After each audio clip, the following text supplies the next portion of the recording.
Moment of fame.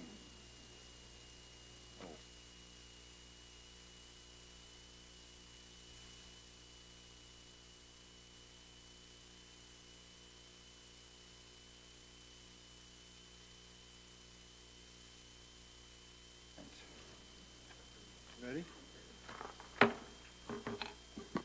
We'll call this special meeting of the Board of Supervisors, June 5th, 2018, to order. Michael Ertola, would you lead us in the pledge, please?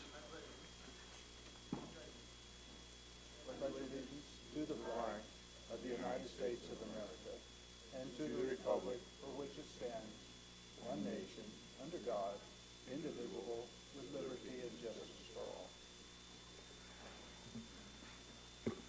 Thank you, Michael.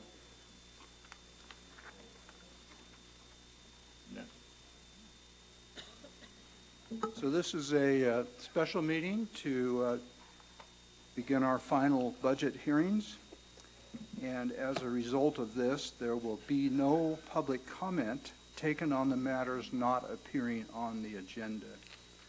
Although we will go through the process here, and when we reach that point, we'll be making a presentation on budgets on the consent list.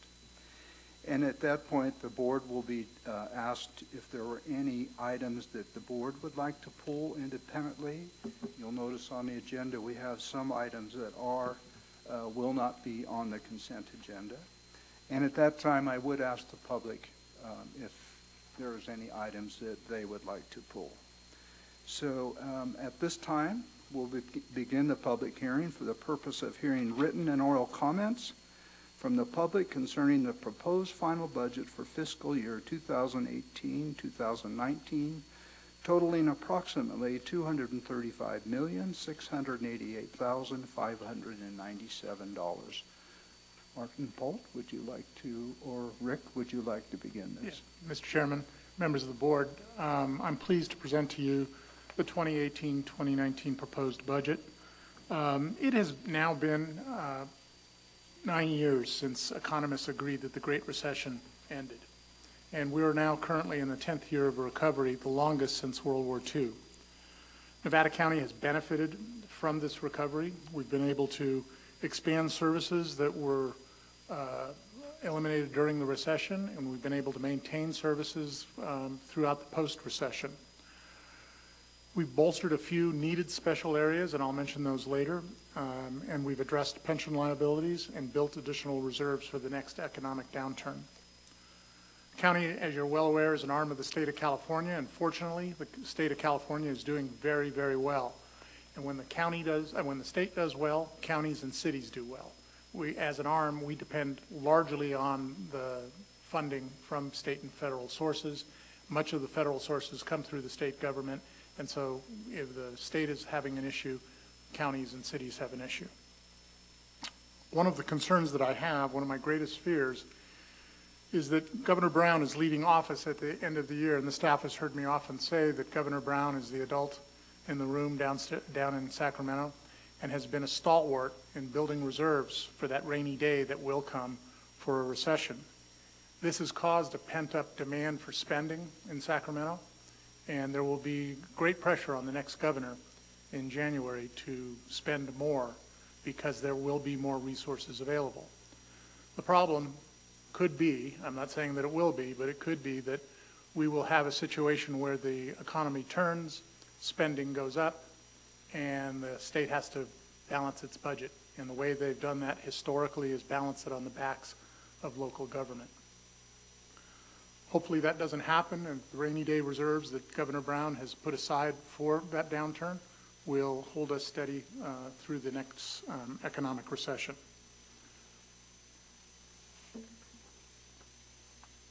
Let's get into some of the numbers. The chairman mentioned that the budget is almost $236 million, and you can see and follow the effects of the Great Recession, and actually just before the recession, how things were going quite well. And then for the first time in, I think, the history of the County of Nevada, our budget actually declined. That may have happened during the Great Depression of the 1930s. I don't have the numbers on that.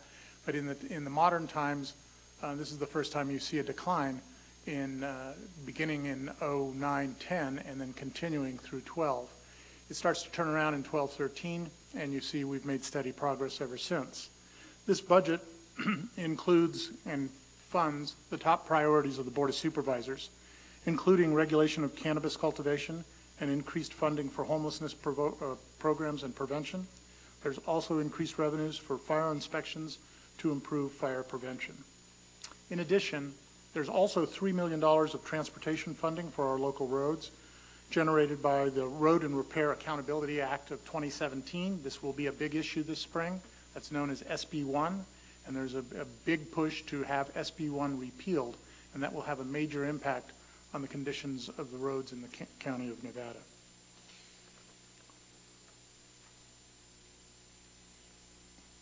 In general, this slide shows you the unemployment rates for the county, for California, and for the nation. And you can see that we're doing better than the nation and the state. And actually, we are doing as well as Bay Area counties now. Bay Area counties have been having 3.3, 3.5% unemployment for the last couple of years. We've achieved that. And as you've heard me say in years past, we always run 18 months to 24 months behind whatever's happening in the Bay Area and Southern California, and this is an example of that. We're essentially at full employment in this county. You see lots of we're hiring signs out there, and the numbers attest to that. Sales tax trends. Sales tax is something that cities depend on more than counties. We depend on the state of California's funding and our property tax, whereas cities really look at sales tax as one of their major generators. This particular slide shows you the impact of the recession and then the long, slow slog to come back to where we were in 06-07. If you see in 06-07, we were at $3.65 million in sales tax.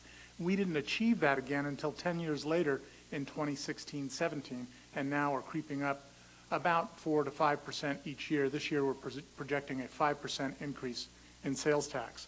This is important not just for the general fund of the county, but there are many other areas that are funded. Realignment depends on sales tax. Prop 172 funding depends on sales tax. So sales tax is a big generator, not shown just in our general fund, but also in funding that we get from the state of California.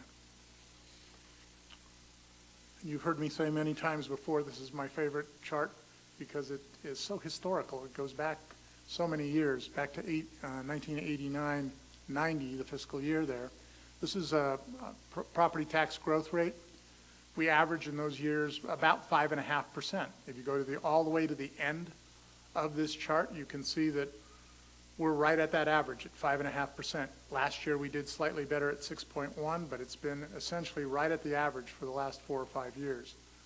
The good news in seeing that, and that we're not getting the double digits that we got in the earlier in the 21st century here, is that we don't have a bubble forming. We don't have a real estate bubble that was forming, and that's what you see when you look at the 12%, 11.7, 10.5, 11.8. That was part of the real estate bubble. And that makes everyone nervous. You feel good while it's happening, but then you can see what happened afterwards. One of the things we've been able to do, and one of the results of your very fiscally prudent policies, has been the ability to raise the general fund balance, our reserves. And you can see that back in 04, they were at just under 10 million. Today, they sit at 28.2, or we're projecting actually 28.2 million at the end of this particular fiscal year, at the end of this month. If you're worried slightly that you see a slight decline there from 30.45 to 28.20, do remember that you authorized $3.2 million to be set aside in an irrevocable trust for pension liabilities. And so actually, that if we hadn't taken that action, you would have had 31.4 million at the end of this fiscal year. So the general fund balance is doing quite well. Speaking of pensions, since I mentioned the irrevocable trust, total cost of county pensions continues to rise. CalPERS has taken a number of actions which have resulted in higher costs for local governments, and we've projected out what the costs will be in 2022-23, that it'll be $30 million as opposed to the current $18.4 million. So the cost of pensions continue to go up. We do see a small glimmer of light at the end of the tunnel. The actions that you've taken numerous actions over the last decade to begin to blunt the cost of those, as well as putting that irrevocable trust. And the actions that CalPERS has taken, while they're painful right now, will pay off in the long run and turn around our pension liability.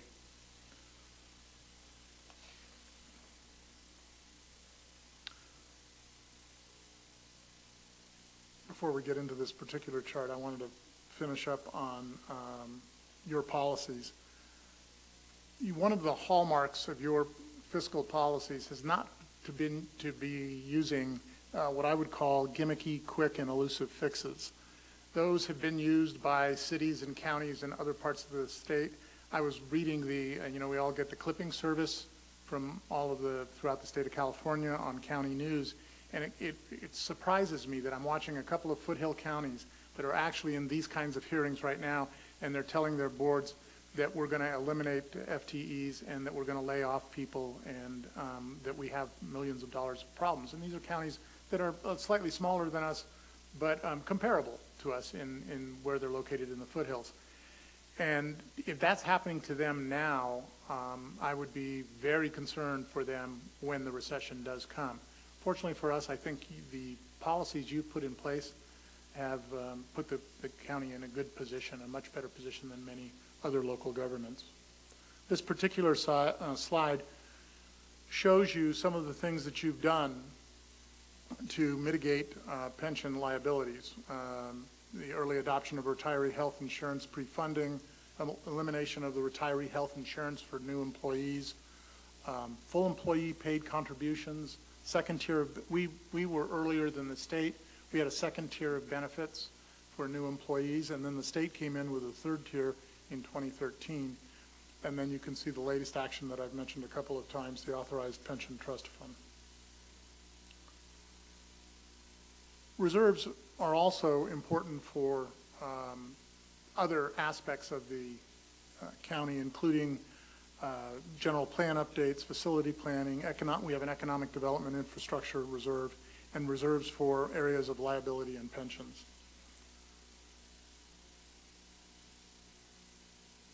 I'll leave this here for you to mention, Martin. I just want to comment, this is my last budget presentation and my last budget. It's also Supervisor Weston's last budget with the County of Nevada, unless he plans to run for some other office. I want to thank him for his service, because he's been on I think he was on the budget subcommittee at least 7 times. Seven times. Being on the budget subcommittee, yeah, being on the budget subcommittee isn't all that fun. Interesting, but sometimes very time consuming. I do want to point out, and I want to recognize Martin Polt. For the last 3 years, this document has been recognized by the Government Finance Officers Association for its excellence and distinguished presentation. He led a team including Elise Strickler, Barry Anderson, and Janine Lynch, all of them putting in extraordinary hours and were dedicated to producing another excellent budget document. He also brought in some people who had a chance to have some professional growth as temporary analysts. There was Acacia Daniels, Cindy Hunt, Jennifer Terhorst.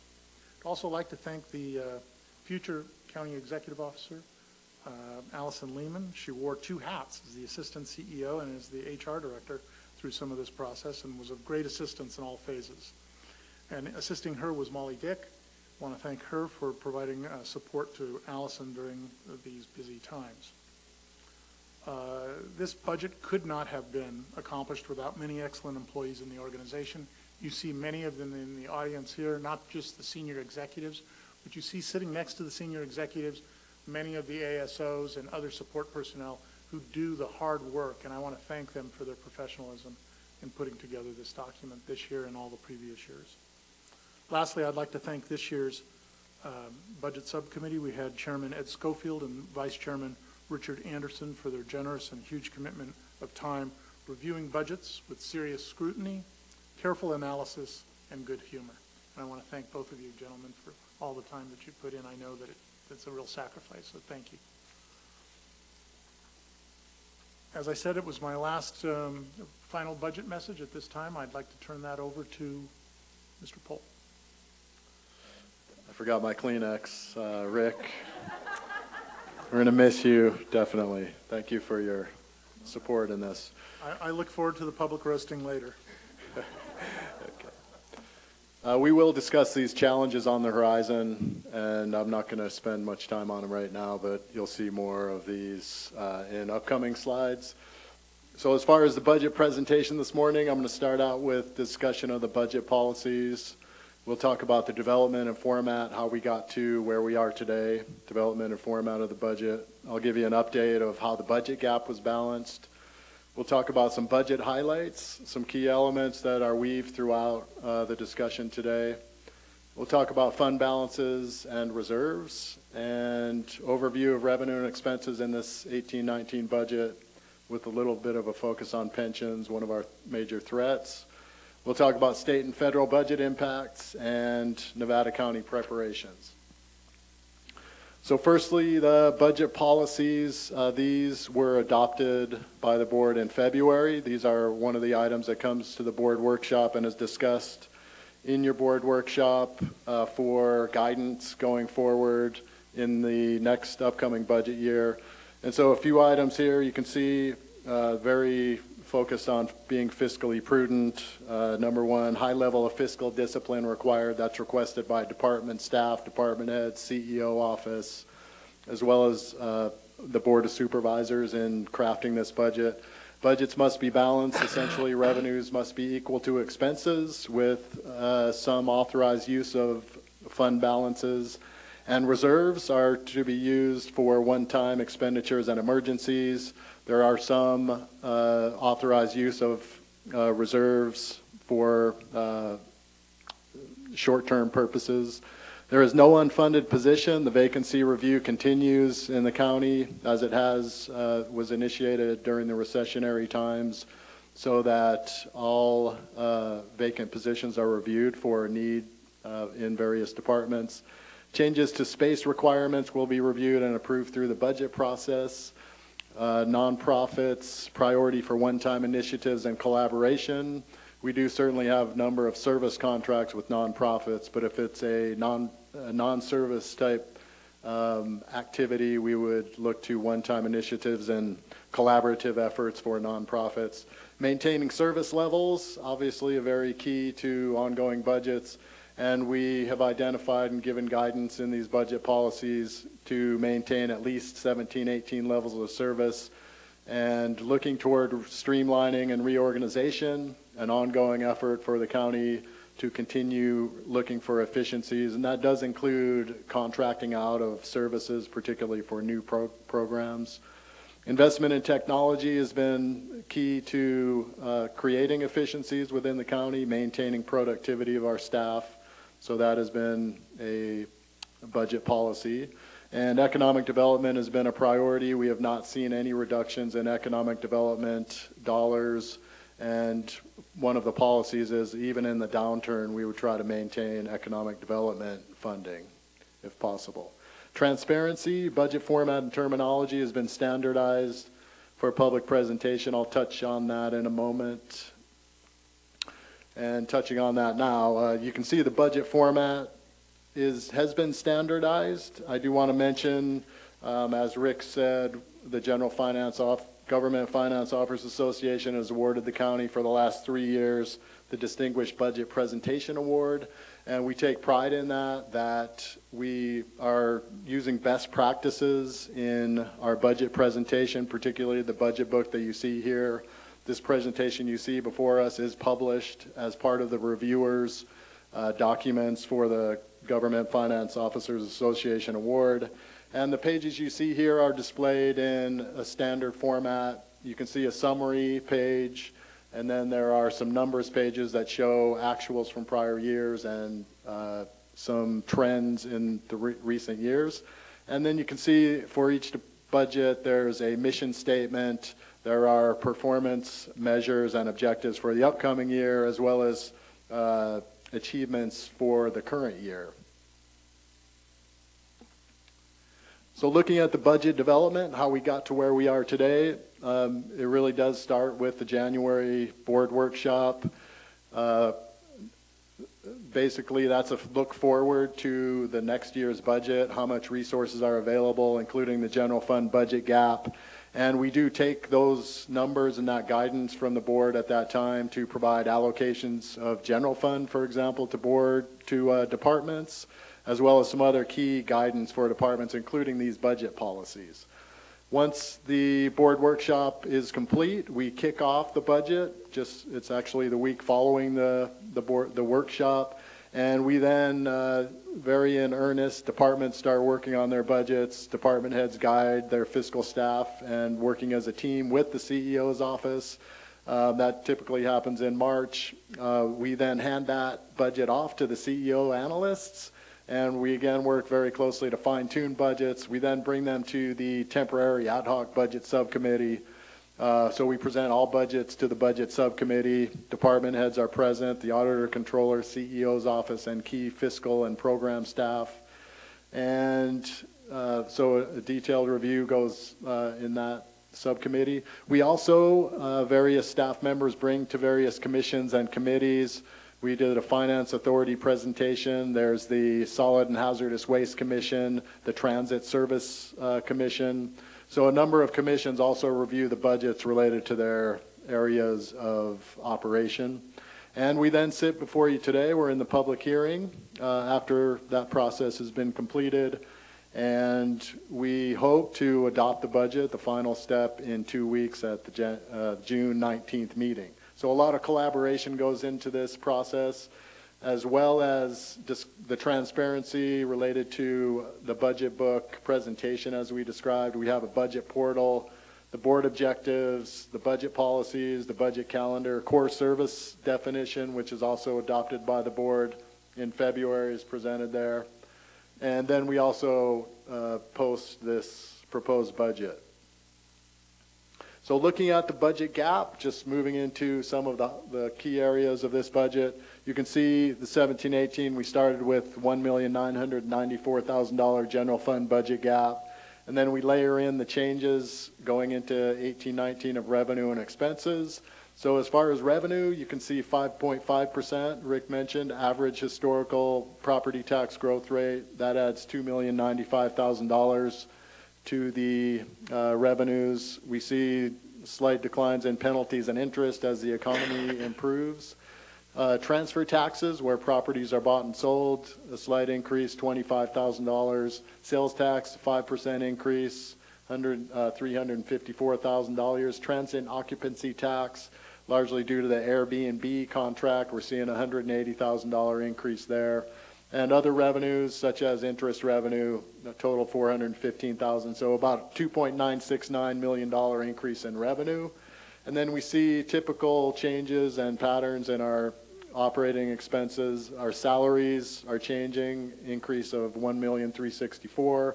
Retirement increases, continued pressure. We'll talk more about that in a moment.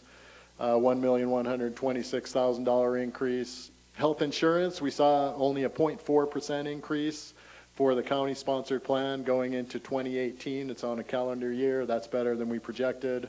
So $171,000 benefit there. Workers' comp and general liability, our premiums remain intact and manageable, so we're able to pass less costs on to departments, and that's going to benefit by $308,000. And then we see some board priorities. The next slide, I'll talk a little more in detail about this. So funds were used and expended, budgeted for 18-19 for some board priorities. And then we have dollars that are potentially set aside for statutory and emergency issues. One of these will be coming to the board over the next few weeks and months, and that is the conflict indigent defense, kind of a restructuring. So we're looking at creating some efficiencies in our conflict indigent defense program, and we will be coming to the board for a request for proposal in that program. So the total Expenses, $2.3 million approximately, so budget gap for 18-19, $1,324,000 anticipated. So now turning to some of the actual key activities, the board objectives, the building bridges to housing and project, which was presented to the board in January 2018 and has continued in earnest beyond that point. That addresses homelessness and housing needs. This budget includes $575,000 for that program. That includes $250,000 of general fund in 2018-19, as well as a similar amount in 17-18. We also implemented the Cannabis Policy and Compliance Budget Unit. So this is the first time this budget unit has been introduced and implemented. It includes staffing, 2 FTEs of staffing. It includes all the services and supplies to operate that budget. It includes reimbursement for departments such as county council and others who are working on ordinances and implementing that policy. And the total budget there is $473,000. That includes $345,000 of general fund revenues and expenditures. And it also includes some direct fee and licensing related activity from the staff that will be working in that department. In addition, we have a fire prevention assistant program supplement. We have 3 additional fire inspectors being temporary workers operating out of the Office of Emergency Services, working very collaboratively to support the vegetation ordinance, as well as working with various fire departments to improve some of those activities. Other key activities that you'll see touched on impact revenues and expense changes in the budget. Library Measure A, this is 17-18 is the first full year of Measure A revenues. So you'll see some changes between 17-18 and 16-17 particularly, and some expenditures certainly related to the plan in the library. Roads, SB1 revenue and projects, that's a significant impact on various revenues and expenditures that you'll see. HHSA has implemented the organized delivery system. That was presented to the board. Phoebe presented that on the May 22nd meeting. There's about $1.7 million of revenue and expense related to that project that you'll see in the budget. And then a couple of other revenue and expense related efforts by HHSA, intergovernmental transfers, and the Medi-Cal administrative activity. So both of those programs are intended to maximize the revenue that we receive related to Medi-Cal from the feds. In addition, capital projects, over the last couple of years, have really had a significant impact on the budget, particularly the roads and bridges. We've seen numerous efforts there. And the airport project, you'll see some declines in federal revenue, for example, because that project is complete, the airport fence project. And some other fiscal highlights. General fund, as of 6/30/19, on Rick's slide, it showed this number, or maybe didn't show this. The 18-19 number is $27.5 million versus $28.2 million that was shown on Rick's slide for 6/30/18. Total revenue increase 4.6% to $230 million, and expenditure increase in total 2.8%. with a 4.2% increase in salaries and benefits, and total staffing increased by 9.5 FTE. I'll talk a little more about that and where those increases occurred in a few minutes. So one other area of budget highlight, Rick touched on this. We're looking at, again, 18-19 budget, $235.7 million. That's an increase over that 229.4 of 4.2%. And I just wanted to highlight that since the previous peak in 09-10, we had a $190.9 million budget. And if you look apple to apple, that is accounting for the 2011 realignment, which are those blue highlighted sections. If you normalize for that, apples to apples, before 2011 realignment, we would have had a $219.2 million budget this year. So if you compare apples to apples, that increase between the 190 and the 219 essentially was about 15%. So over a 10-year period, our budget has increased by about 1.5% a year, just to give some perspective. So looking at moving into the fund balance section of this discussion, Wanted to premise this with fund balance policy, kind of frame some of our fund balance going forward. So the board adopted the fund balance policy in 2015-16 along with that budget, and that includes an effort to provide sustainable levels of core service and definitely improves our rating potential. Right now we're at an A+ rating. Fund balance policy definitely helps with presenting to the rating agency. We will be going for another rating related to the Operations Center bonds, so we're hoping we get an improvement there. GASB 54 standards are met with this fund balance policy as far as assignments and how these funds are designated in the general fund. And so assignments have been identified for one-time emergencies and economic uncertainties. I'll touch on that in a moment, and some planned expenditures in key areas that the board has identified as far as ongoing long-term expenditures. There are also major fund guidelines in this fund balance policy outside of the general fund, and we have a component of the fund balance policy to replenish funds once they are expended. So looking at the general fund balance, you can see the actual audited 6/30/17 balance there, $29,741,000. Again, that's net of the $3.2 million contribution to the pension trust.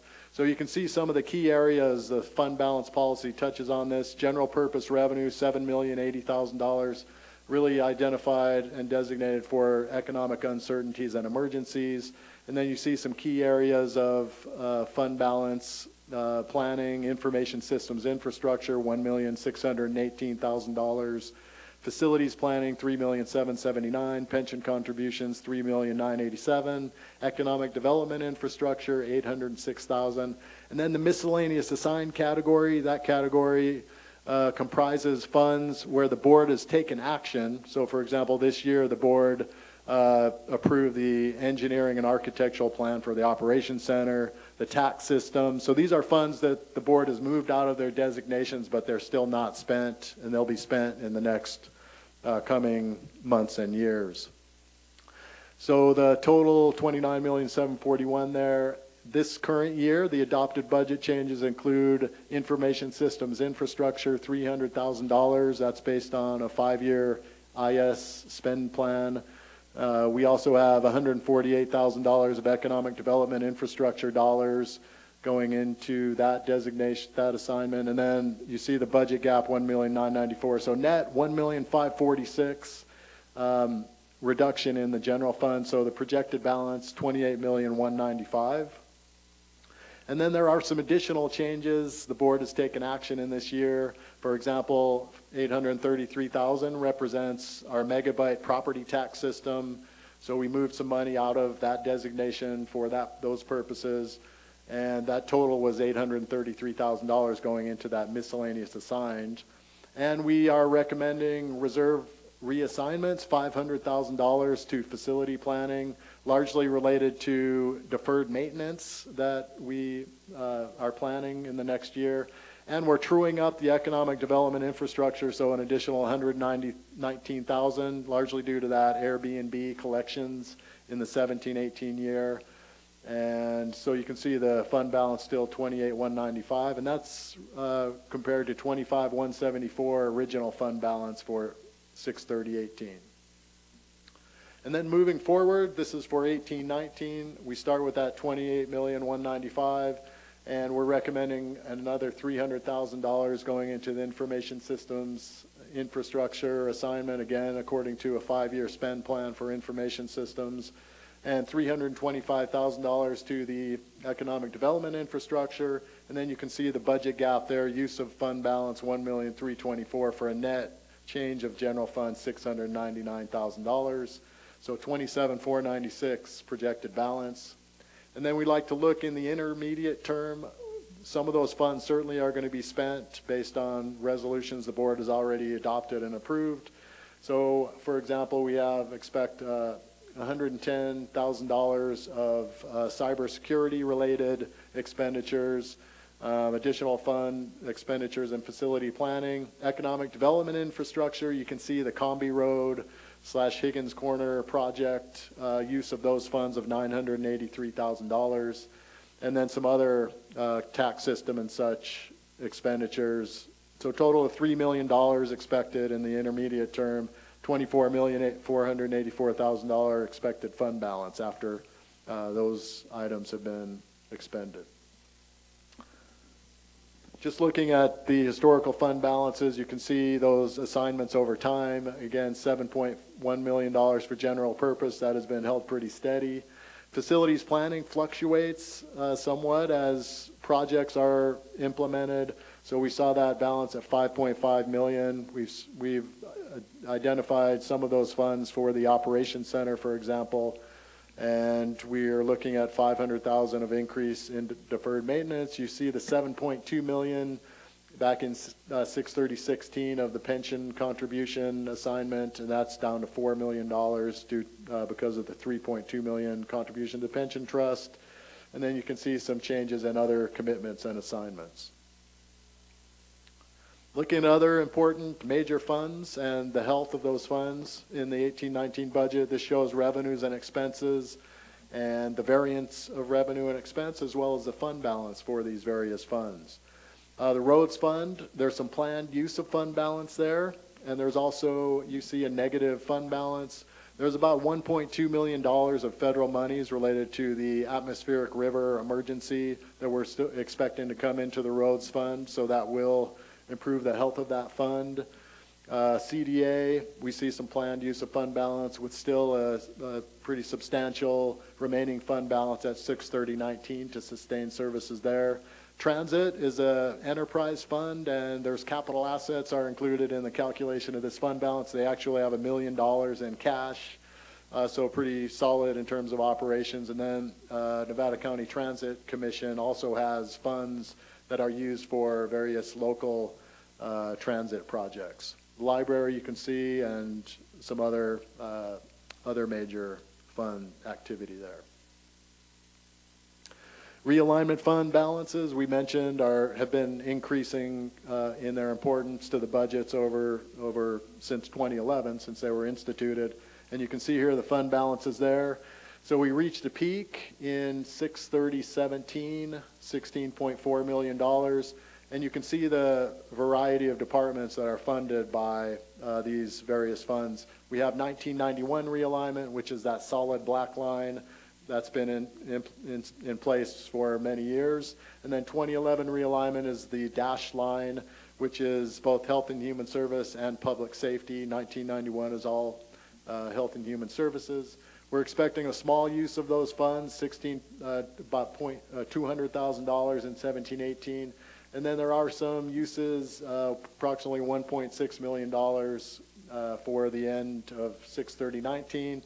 A couple of those are some, for example, behavioral health continues, although you see an increase here in total for behavioral health.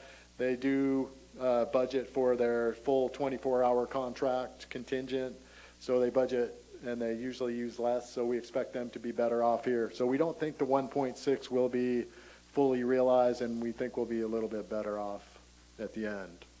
But still fairly significant fund balances there. In the major operating funds and the general fund, looking at the revenues to expenses, historically we have lived within our means and adjusted our expenditures to meet our revenue. This is operating, so this doesn't include capital expenditures. When you layer in capital expenditures, we're also investing in the infrastructure and maintenance for operations. So you can see $286 million of capital assets in 16-17, with $9.5 million of capital expenses in these major funds and general fund for that year. $13.2 million in 17-18 and $10.2 million capital expenditures in 18-19. So we've touched on a number of our agenda items here. Budget policies, we looked at the development and format of the budget, how the budget gap was balanced, some budget highlights, fund balances and reserves. So we're now going to touch on the revenue and expenses overview of going into the 18-19 budget, some state and federal budget impacts, and Nevada County preparations. So looking at the total revenues, we mentioned a 4.6% increase in total revenues. We're going from $220 million for the 17-18 adopted budget to the $230 million in the proposed 18-19 budget. You can see some interesting dynamics here. Federal, state, intergovernmental actually declined by about $170,000, and typically we see increases there. Some of the highlights I mentioned are the cause of this. So for example, particularly the federal monies that go to roads and bridges, we saw some reduction in the roads and bridges for 18-19 relative to 17-18. And the airport project, for example, was federal dollars in 17-18, and that's no longer going to be present in 18-19. So focusing a little on that largest revenue source, so 40.76% of the budget is federal, state, intergovernmental revenues, and you can see here the 40.76 is within the average range of recent years, and I mentioned the slight reduction in 18-19. You see a pretty significant increase from 16-17 to 17-18. In large part, that was due to those increases in capital projects, the airport project and other capital project. We also had a shift in state calculations for realignment, shifting to from motor vehicle license fee to sales tax, and that impacts some of these federal dollars. Charges for services, you can see we're at 8.85% in charges for services, pretty well in line with recent years. And one noteworthy mention here is in 12-13, you see a pretty significant reduction in charges and services. And the one reason for that is, or the big reason for that is the franchise agreement that we have with Waste Management. The county used to operate the McCourtney Road transfer station. There used to be almost $5 to $7 million of revenue coming in for charges for services, and now that money is going to Waste Management in exchange for the franchise fee that the county receives. So looking a little more closely at tax revenues, this is approximately 24.37% of the total county budget. Those taxes you can see have been increasing fairly significantly, and a couple obvious reasons for that. One is the library tax. The Measure A was adopted and approved by the voters starting in 16-17. We had a full year of those collections in 17-18. And also the SB1 revenues, we started collecting in 17-18, so you can see that was one cause of that increase from 16-17 to 17-18, and that we'll have a full year of those revenues in 18-19. And then, of course, our property taxes and other taxes in the general fund contribute to these tax revenues. That would include property tax, sales tax, transient occupancy tax, and some other smaller taxes. So looking at discretionary revenue, this is approximately 23% of the total county budget, $53.5 million. These are very unique revenues, with the largest portion property tax at approximately 77%. These revenues are discretionary in terms of board discretion to allocate these to priority purposes and programs. And these revenues are extremely important to the county. They supplement, so for example, on the sheriff, supplement some of their non-discretionary revenues, Prop 172, AB 109 realignment, to fill some gaps and provide major support for those various departments. Health and Human Service Agency receives these discretionary revenues to leverage some of their other state and federal revenues. So in large part, these revenues contribute to a wide range of county activities. It is important to note, during the Great Recession, there was a $13 million reduction in these revenues, just kind of keeps us alert to the fact that if and when we do hit a recession, and we definitely are going to hit one sometime in the coming years, we could certainly see an impact on the use of general fund to bolster and fill some gaps in key program areas. So we mentioned the discretionary revenue, 76% is property tax related. So focus on that for a moment here. Rick has talked about these historical property tax growth rates. So I wanted to point out sort of our projection and how we, in one way, forecast the projection of property taxes. So you see there's a lag in property tax growth. We saw the trough of minus 7.5% happened in 10-11, and that was 2 years after the trough of the recession in 08-09. And so we're looking at a predictor of property tax growth rates, and you can see that in the transfer taxes. When property taxes are bought and sold, the county receives transfer taxes related to those activities, and you can see that is coincident with the economy. So the trough hit in 08-09, basically we hit $520,000 in 08-09, and that basically leads our property tax growth rate and is a predictor of our property tax growth rate. The 1 to 2 year lag allows us to do that. So we're looking at in 17-18 and 18-19, we're looking at continued market activity and transfer tax increases. So we're looking at about the 1,027,000 is about a 10% increase over the 16-17, and we're looking at about a 5% projection of increase in 18-19 over 17-18. So we think for the next couple of years, as those activities flow through to our property tax system, we'll see at least average growth in our property taxes, we're hoping. Another budget trend is sales tax. Again, Rick pointed out some highlights here. It took us 10 years to get from the 3.65 previous peak to the 16-17, $3.66 million. We're looking at a 5% increase over 17-18, and again a 5% for 18-19. As Rick mentioned, these are critical to not only the general fund. This is the second largest discretionary revenue in the general fund, but also numerous departments receive sales tax related. The reason I point this out particularly is one of our threats is a recession. If we do get a recession, there's going to be numerous impacts on Prop 172 funds, Library Measure A, the Health and Human Service realignment, so health and welfare realignment, and other numerous, the gas tax, for example. So looking now at the use of that $53 million in discretionary revenue, you can see here, again, just a wide range of important core uses for these funds. So public protection is the largest use of the discretionary revenue, 61.13%. Those are the sheriff, the district attorney, probation, juvenile hall, conflict indigent defense, ag services, planning, code compliance, and the grand jury receive public protection related general fund.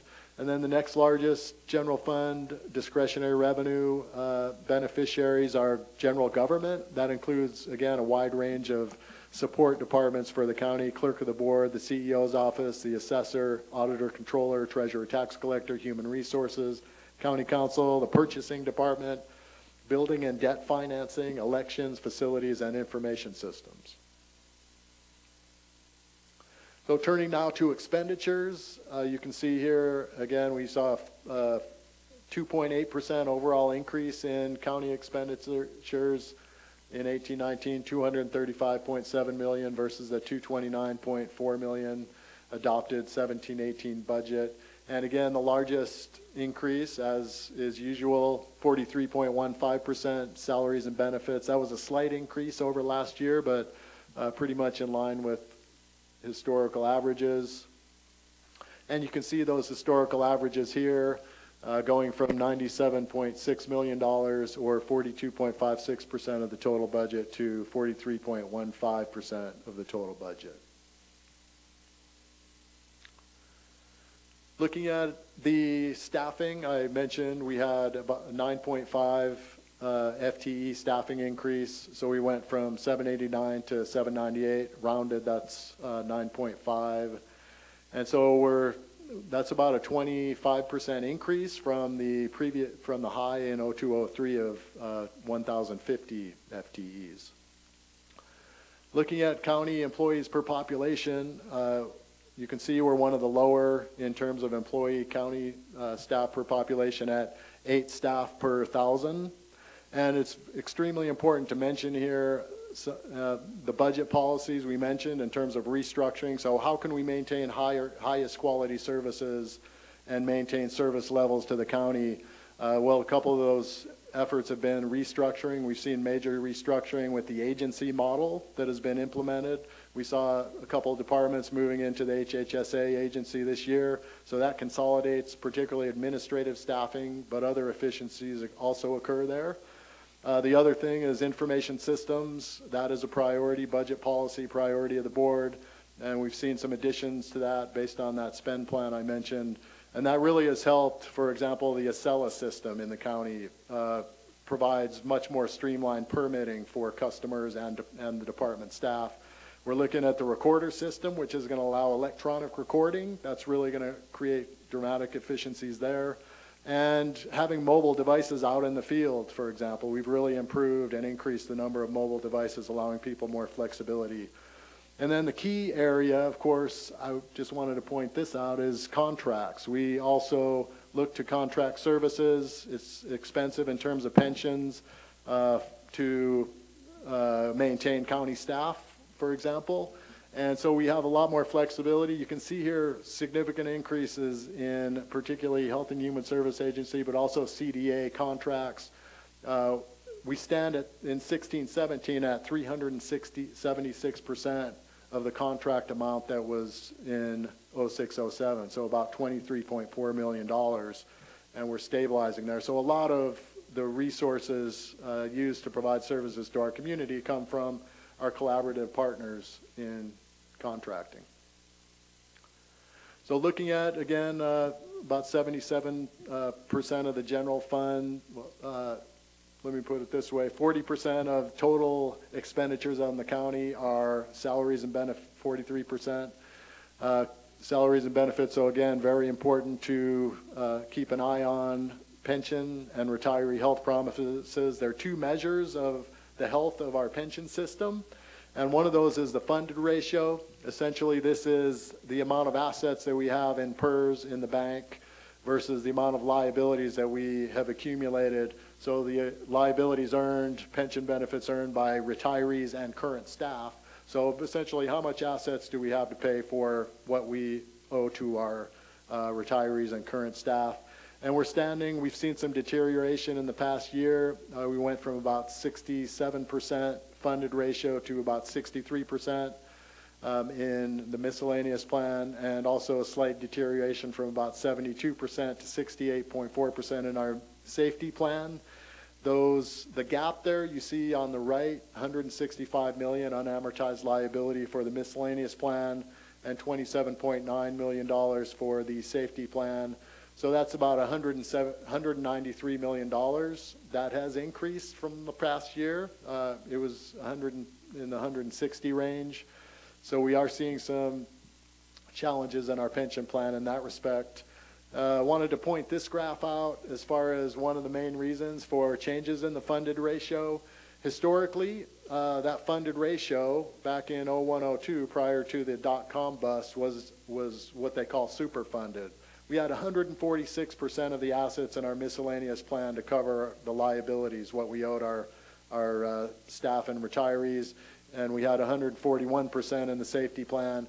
The dot-com bust happened and brought us down to a low of 83% in miscellaneous plan to 76% in the safety plan.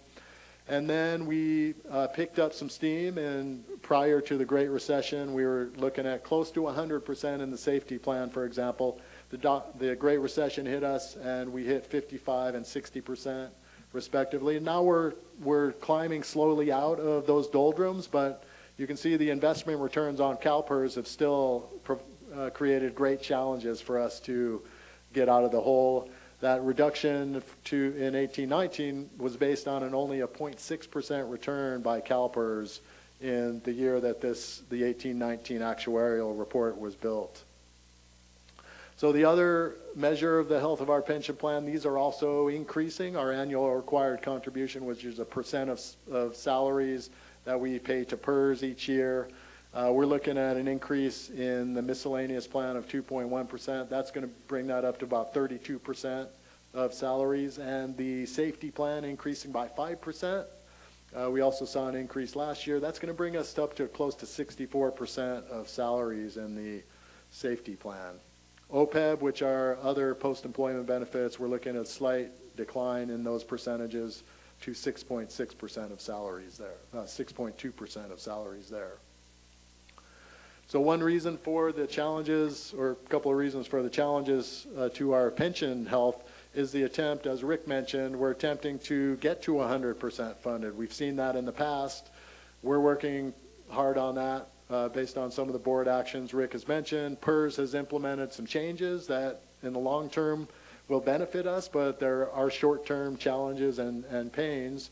And some of those challenges are in 15, 16, and 16, 17, some revised actuarial assumptions and the recognition that retirees were living longer. And that was implemented over a 5-year ramp-up period, which ends in 1920.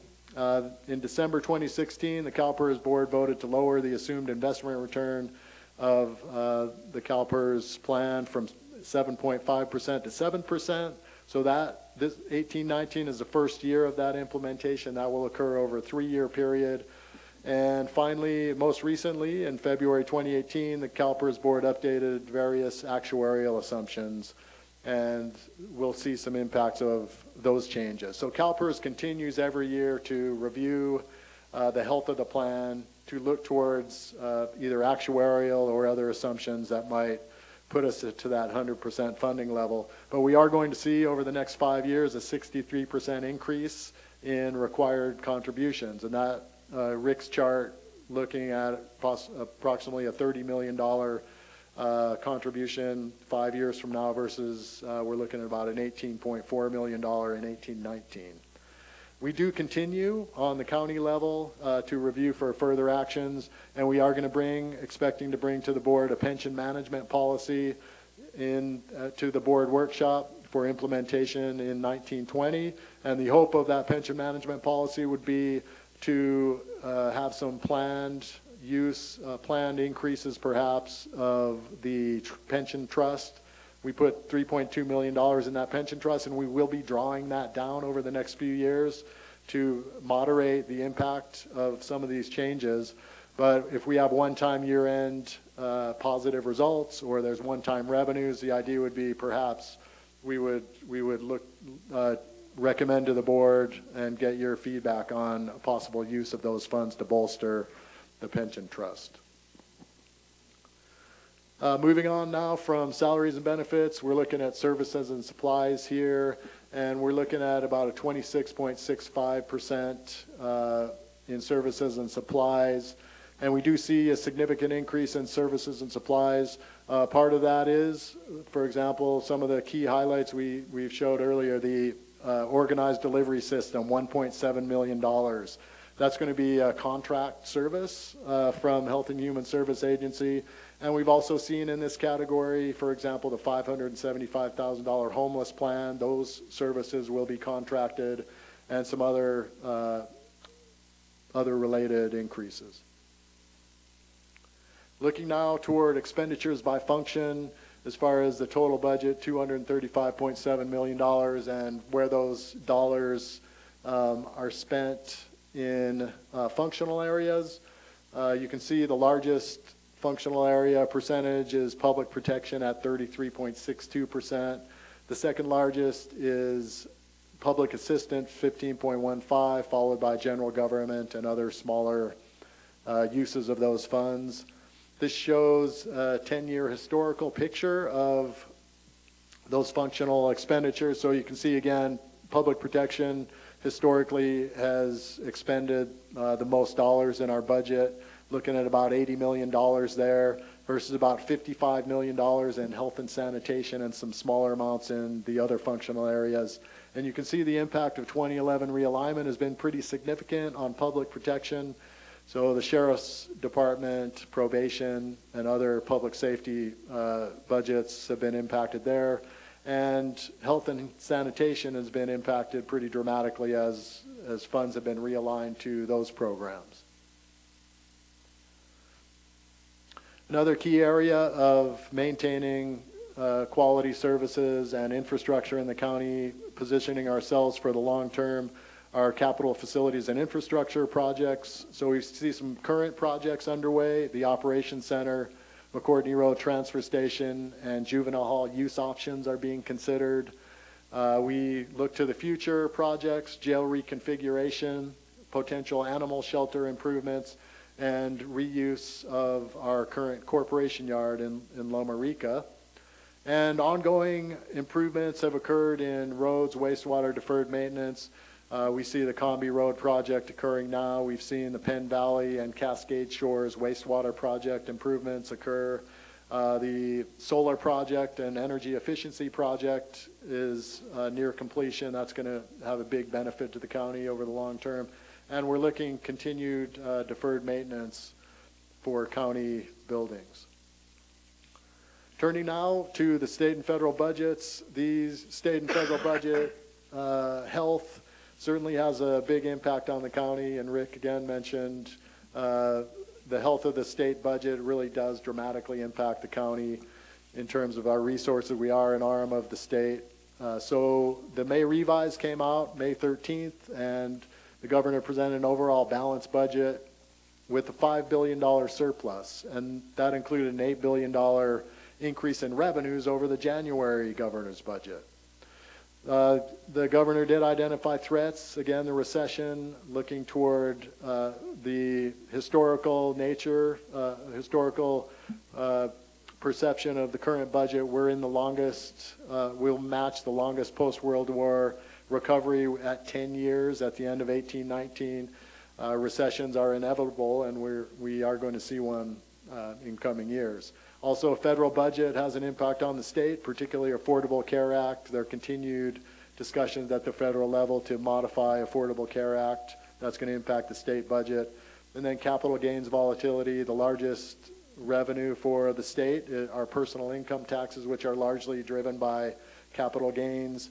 So those are seen to be very volatile in the future. The governor focuses on building reserves and one-time expenditures. The rainy day fund will be brought up to its maximum 10% of the general fund at the state level, and some other reserves are being built. Some of the program impacts at the state, overall we're seeing modestly positive impacts on counties.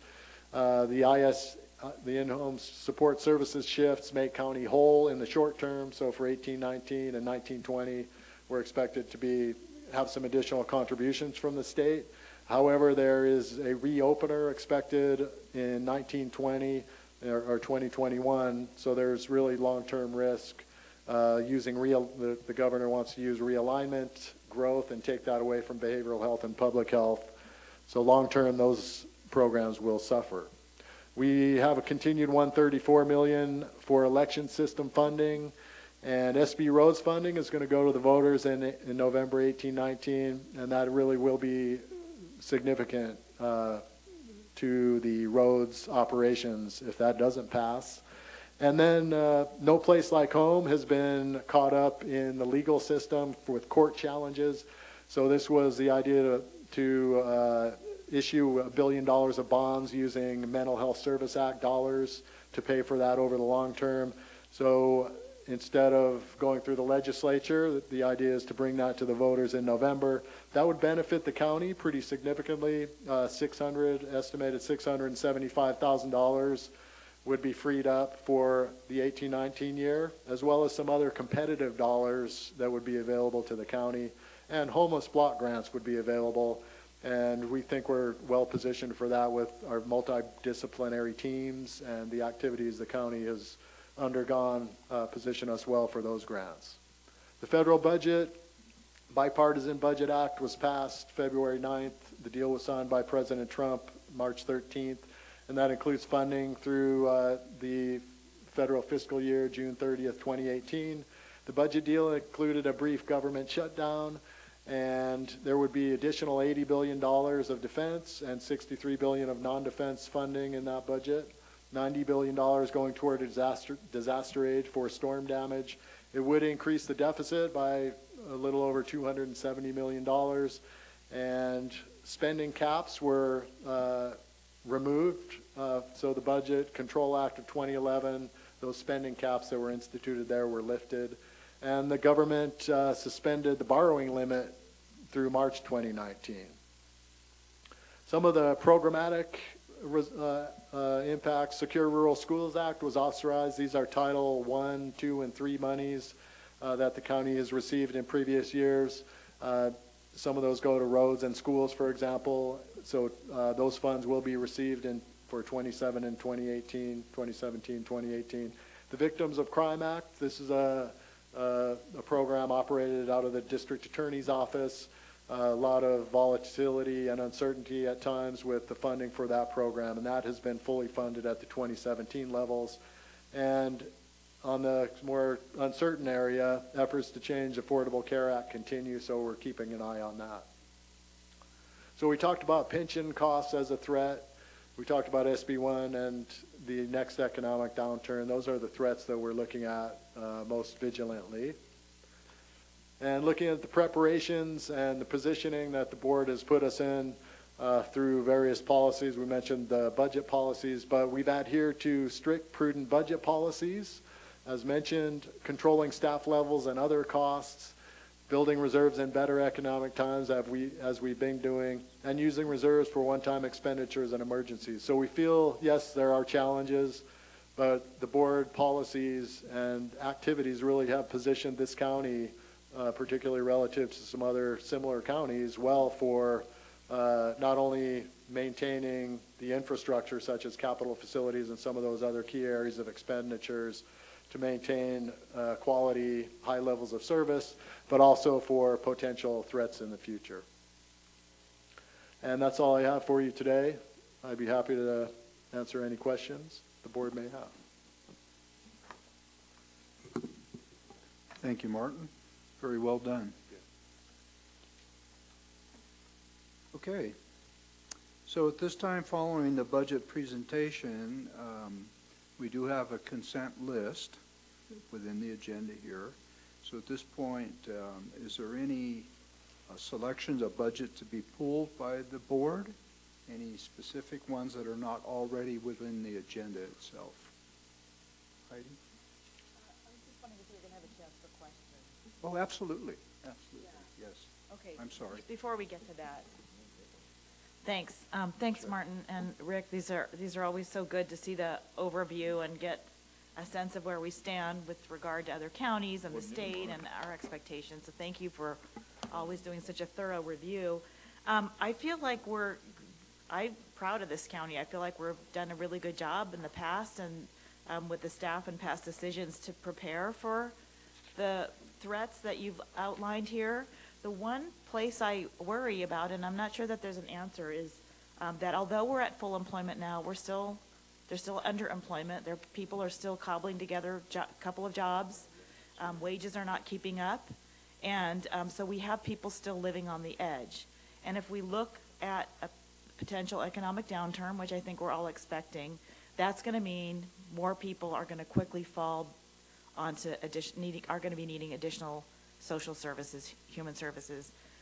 How are we preparing for that? Are we, when we look at our reserves, we're preparing for the pension issue. We're ready for one-time emergency funds. Are we looking at a strategy for how to handle the potential need for additional social services as the economy turns down? Yeah, Mr. Chairman, members of the board, it is a dichotomy, and it happens every time that when there is a downturn, whether it be in the 30s with the Depression or whether it's been the 7 recessions since the Depression, that at the same time that government revenues go down, the need for government expenditures increase.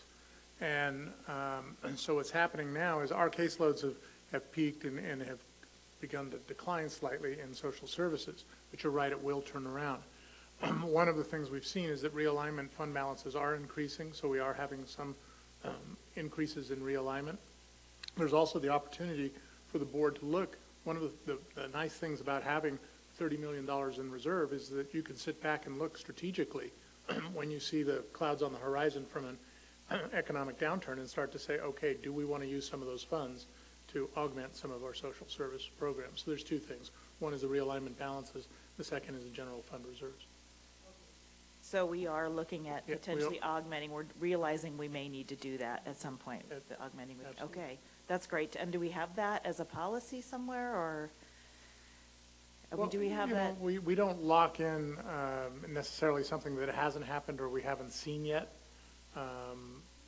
if it becomes an emerging issue, it would certainly come up in a future January Yeah, workshop. You know, okay. when these things change, right now, Martin showed you the property tax transfer, which is an indication of the economy along with unemployment. Right. And we don't see it we don't see it bottoming out. We see it continuing improvement. Once we see it bottoming out and it turning, the impact will hit us in 2 years. So we will have 2 years, 18 months to 2 years to make that adjustment. And that's what we did the last time. Though Okay. the last time was pretty rough because it Right. was the greatest recession since the Great Depression. Right, right. So, Okay, I guess I just don't want it to feel like, well, this is how we do it, and so we Right. will, you know, depending, now, we'll have, can change. And we'll then have 18 months and you'll know it's coming and There'll be a we'll, policy that and will, we'll sit down with you at the January workshop or have an emergency Right. workshop if needed. okay, great, thank you. Yeah. Thanks for all of this.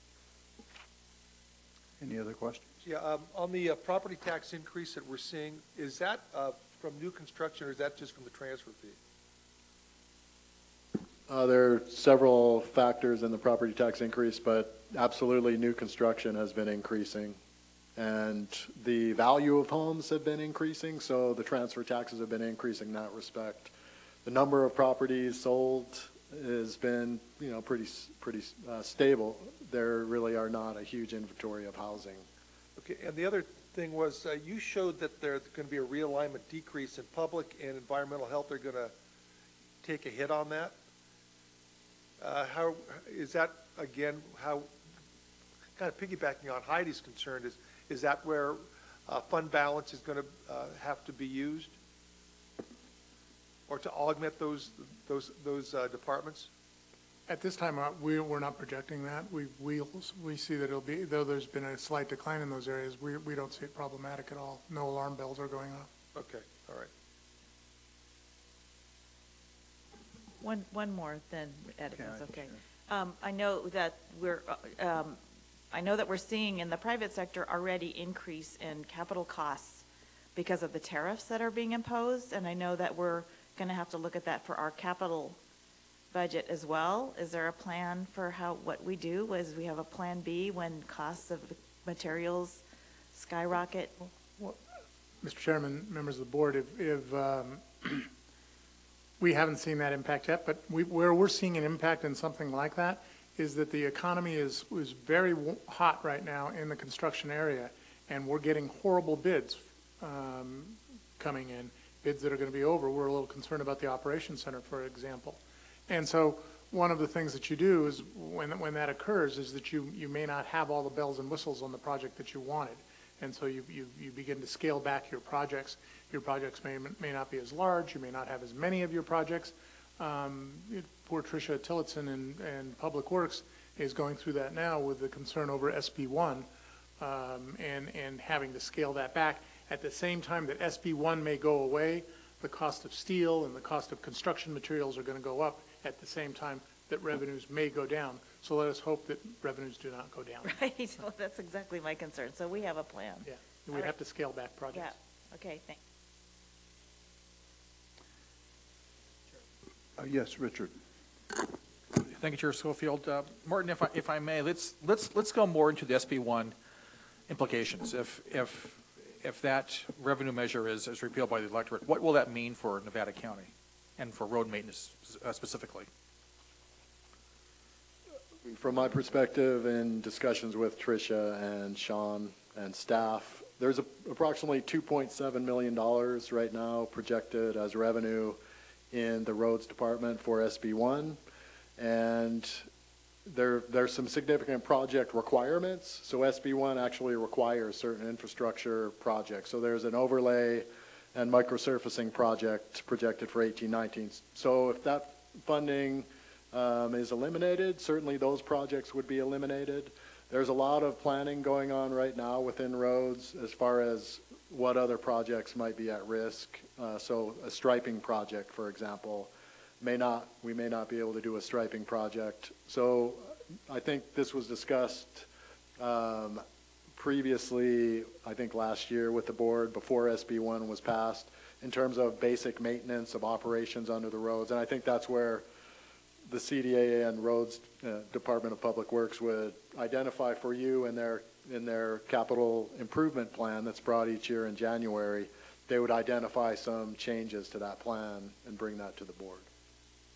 Well, I guess I'm looking for a more general response with regard to, do we expect something, well, do we expect to be able to maintain the quality of our roads over time? Simple as that. And my impression is my guess is no, but No. I'd rather have that verified. Mr. by- Chairman, no. Your road conditions will decline if SB 1 is repealed. And Our road conditions were beginning to decline already because, people were switching to hybrid cars, people were switching to electric cars. Much more gas fuel efficiency was reducing the amount of revenue that the state was getting, and which was passed on to the county. So we were already starting to go down. SB 1 fixed that and increased the revenue so that we could catch up and improve our infrastructure. So if it's repealed, our road conditions will decline. And there will, and I presume likewise, there'll be increased pressure on shifting reserve monies into public works. and roads. That could be a discussion that the board would have in the future. Thanks very much. Hank? Well, I thought it was 3.8 million per year that we give from Prop 1 plus 550,000 to transit. There are some funds, you're absolutely right. The roads portion projected, most recent CSAC numbers, 2.7 million. And then you're right, there are some transits receiving some of those funds. Okay, that's less than was in the original formula. Okay. And that doesn't count the three cities that will also get reduced in their funding. So, I mean, it is a major impact. Okay. No further questions? So I don't know what's under the consent, but I had two questions. One was the secure schools. You showed it's now funded? Yes. So the county did not have to make up the difference in secure schools to the contracts? Correct. Okay, that's good. And then the second part, the marijuana general fund use. I was under the impression that for regulation, that the permit fee had to cover the cost of regulation. And from what you said, we're going to be spending more on the general fund than the cost of regulation. That is correct. Those departments such as building and planning, environmental health, that directly support the permits and licensing, they will be covered in terms of their costs.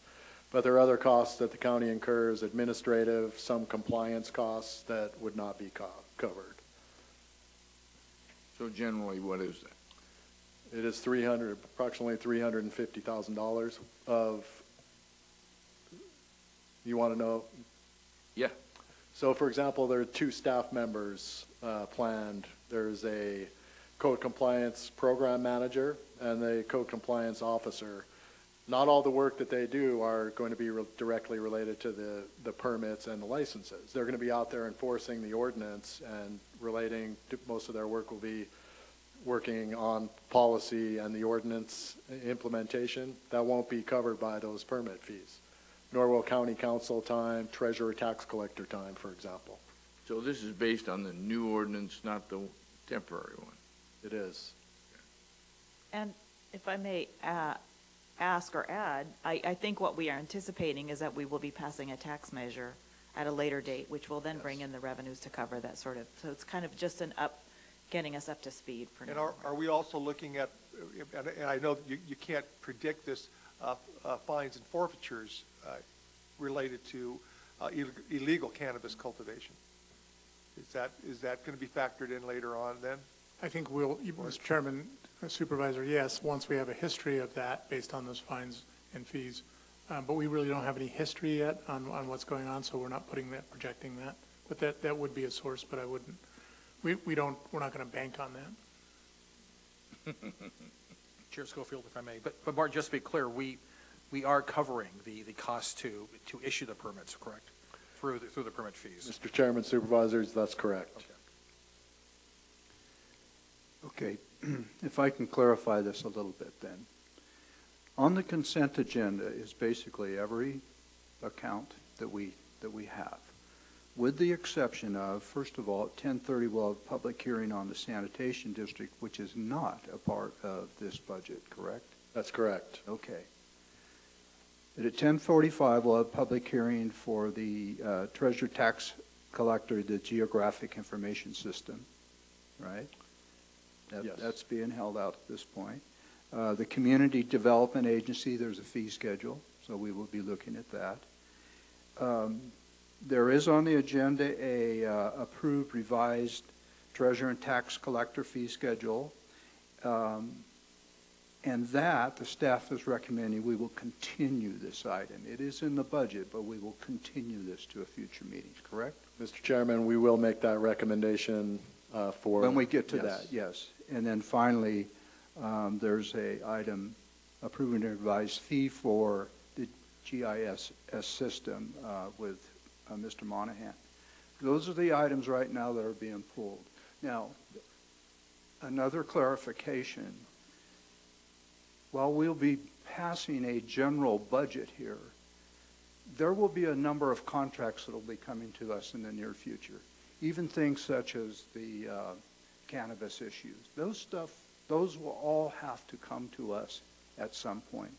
An example, the ERC contract.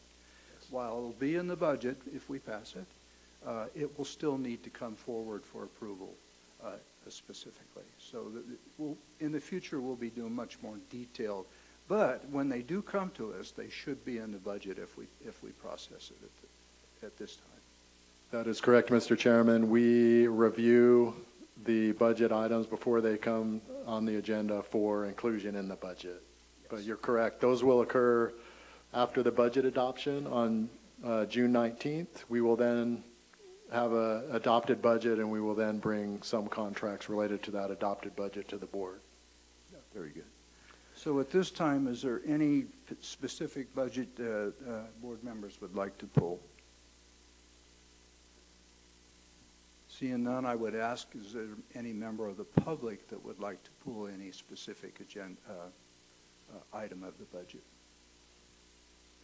Okay, seeing none, what do you... If I could, Mr. Chairman, just to be very clear on the budgets that need to be pulled, we need to pull all of the Community Development Agency budgets because of the public hearing on that item, and we need to pull the GIS budget because of the public hearing on that item. Okay, consider them pulled. All right. So at this time, do I have a motion of intent to adopt budgets remaining on the consent list? So moved. Second? Motion Supervisor Hall, seconded Supervisor Miller. Madam Clerk? District 4, Yes. District 1, Yes. District 3, Yes. District 5, Yes. District 2. Yes. All right. Thank you very much. And I also want to just make the comment, and I think, speaking for my colleague Richard here, it's the Budget Subcommittee, quite enjoyable process. We tried to keep it humorous to some degree, but it was very professional, and I want to thank everybody out there for the job that they did. And as a result of what we've done preliminarily, especially with you folks out here, this is the result. $235 million, and really nobody's here, including the press. So, thank you so much. So I think with that, we'll take a recess until our next scheduled item, which is at 10:30.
Come on up, Marcia.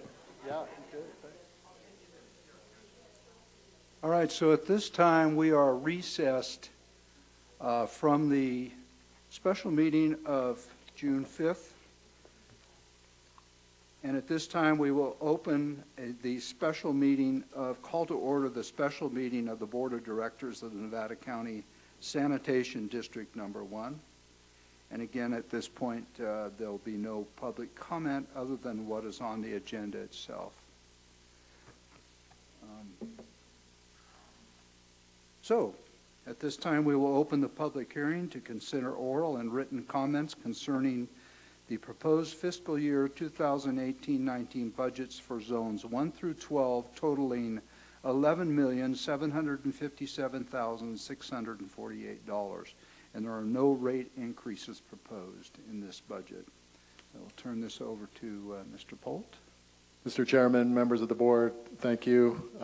As mentioned, $11,757,648 budget. This budget does fluctuate significantly as various projects are implemented. So, for example, the Penn Valley Pipeline, you saw a big increase in 17-18 due to that Penn Valley Pipeline project, but no rate increases for this year. And I'm going to turn it over to Tricia Tillison, our Department of Public Works Director, and she has a few comments on this budget. Good morning. Just a couple of high-level overviews here. The operation and maintenance costs, although they continue to increase due to rising regulatory requirements, more maintenance needed on our aging infrastructure, and higher labor benefits and overhead costs, as mentioned, we're not proposing any rate increases this year. We have had capital improvement costs continue to be a challenge for our district. As you know, we finished the Penn Valley Pipeline project. Costs kind of overran on that project. We're currently working on the Cascade Shores Leach Field project and watching that budget very closely. And then Combi Road, in addition, is on the horizon, and we're currently working on the design for that project. For that project, the Rule 20A project will be going out to bid pretty soon here, and we'll see how those costs come in. That might give us an idea of how the sewer line bid is going to come in. We're also continuing to be aggressive in our tackling of the inflow and infiltration issues in our sewer collection systems. We've been very successful at that. For example, in Cascade Shores, we addressed one cleanout and we reduced flows very significantly, almost 10% during a rain event. Funding plans also are being developed by our staff. So, for example, Lake of the Pines, we're looking at how are we going to fund in the future a membrane replacement, estimated about $1 million. So that's one example in one zone. Every zone we do have improvements that are needed. So as we develop these plans, we'll be bringing those to the board for review.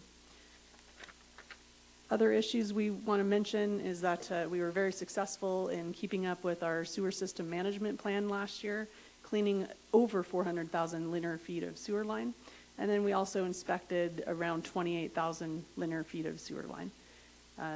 In Lake Wildwood, we've installed some odor control reduction devices, and we've also performed an electroscan. In Lake of the Pines, I mentioned the membrane needs to be replaced. We also had our staff do a creative solution for that to prolong the life of that membrane for 3 to 4 years. It's basically we use citric acid and clean the membrane successfully, which again, we were looking at $1 million replacement last year. With that solution, we're good for another 3 to 4 years, so that'll buy us some time on that. That's really the high-level overviews. If you have any questions, I'd be happy to answer. Thank you. I just wonder, are we still arbitrating with the Penn Valley Pipeline to discuss the rock issue? We're still working on that issue. We've submitted a letter to the consultant, and they've asked for some additional information, so we're still in that process. Okay, so it's ongoing until they either say no and we say, well, we're going to chase it down another way?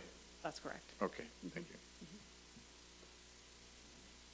you. I just have a technical question maybe to you, Martin. The Combi Road extension, That is general fund money of the county. So how do you transition that into this particular budget? Do you want to talk about that? Tricia has a good scope of that entire project. Okay, sure.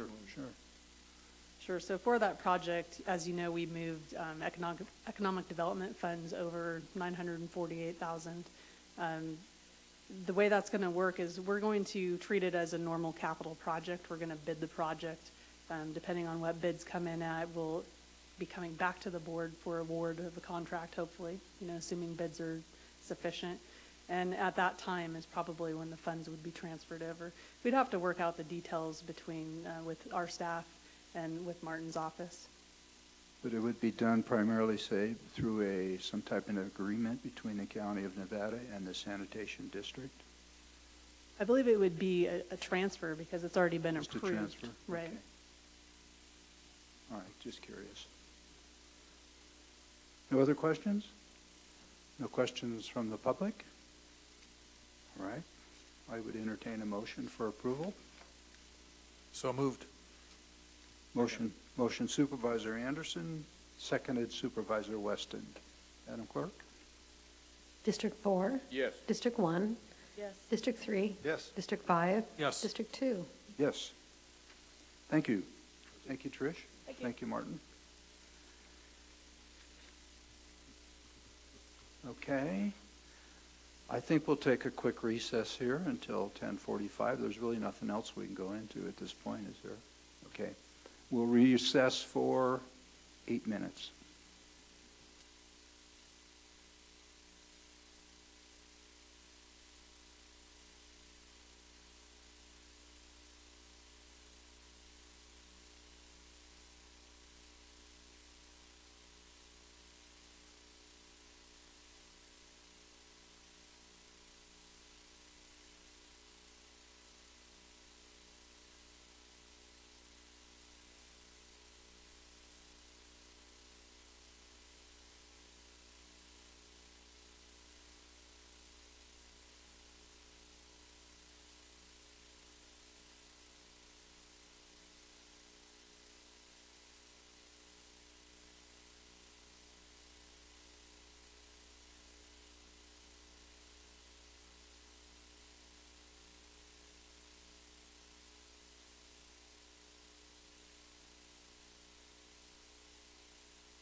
All right, we will call back to order the Board of Supervisors for this special meeting of June 5th, 2018.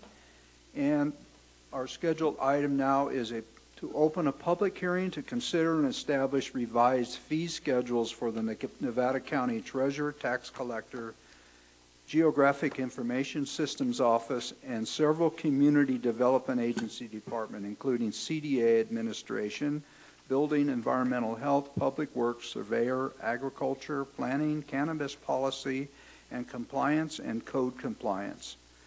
The proposed update will affect user fees related to the cost of providing certain individual services and reflect changes in the cost to provide covered services, including the cost of labor, material, and overhead. Mr. Polt? Mr. Chairman, members of the board, I have Daniel Chatney, the Chief Fiscal and Administrative Officer of the CDA Department, representing CDA on this matter. Thank you, Daniel. Daniel? Good morning, Mr. Chair, members of the board. I'm Daniel Chatney with the Community Development Agency, and as always, I have a short presentation for you on the Community Development proposed fee schedule for fiscal year 18-19. The fee schedule at a glance, just a reminder, these fees are based on actual costs related to provide specific services for the CDA departments. Our CDA fee schedule includes public works, mitigation, and development impact fees, but does not include school, fire, or recreation mitigation fees. A short CDA fee history, again, the boxes in the graph shaded in gray are the years that we held fees flat during the Great Recession. Fiscal year 13-14 shaded in green was the year that, or catch-up year, where fee increases averaged about 9% to bring them back to current fee rates. Fiscal years 14-15 through 17-18 were all 3% rate increases as approved by the Board of Supervisors. And then the final line there, fiscal year 18-19, represents what we are proposing for fiscal year 18-19 fees. The building department, no fee increase, hourly rate increase for fiscal year 18-19. Environmental health, planning, code compliance, and the agricultural departments are requesting a 3% rate increase. And the number highlighted in red there is for the county surveyor budget, which is requesting a 6% rate increase to maintain levels of service. What's new in this fee schedule? We have a CASP fee, which I'll explain more in detail later, the temporary medical commercial cannabis permit, and outdoor event ordinance fees. The CASP fee is a certified access specialist, otherwise ADA, and this is a fee of $1 was being collected on business licenses to support training and education of the CASP program. And effective January 1st of this year, AB 1379 expanded this fee to any jurisdictions that do not issue business licenses and requires us to charge that fee on all building permit applications. AB 1379 also increased the fee from $1 to $4, and the county can keep 90% of the fees collected for local training and education programs. The temporary medical commercial cannabis permit, per board emergency ordinance 2450, the temporary medical commercial cannabis permit was authorized. This fee was vetted through our user fee review group. Using existing permit practices, the fee was established based on time spent on specific activities. And unlike the land use fees in the CDA fee schedule, this fee can be implemented upon a board approval. And as a reminder, your board saw this fee on May 22nd with the emergency ordinance. The fee as it sits is unchanged from that date at $542.49. And this chart gives you the details of where those fees are being applied and for what services the building department will be providing. The outdoor event ordinance fees.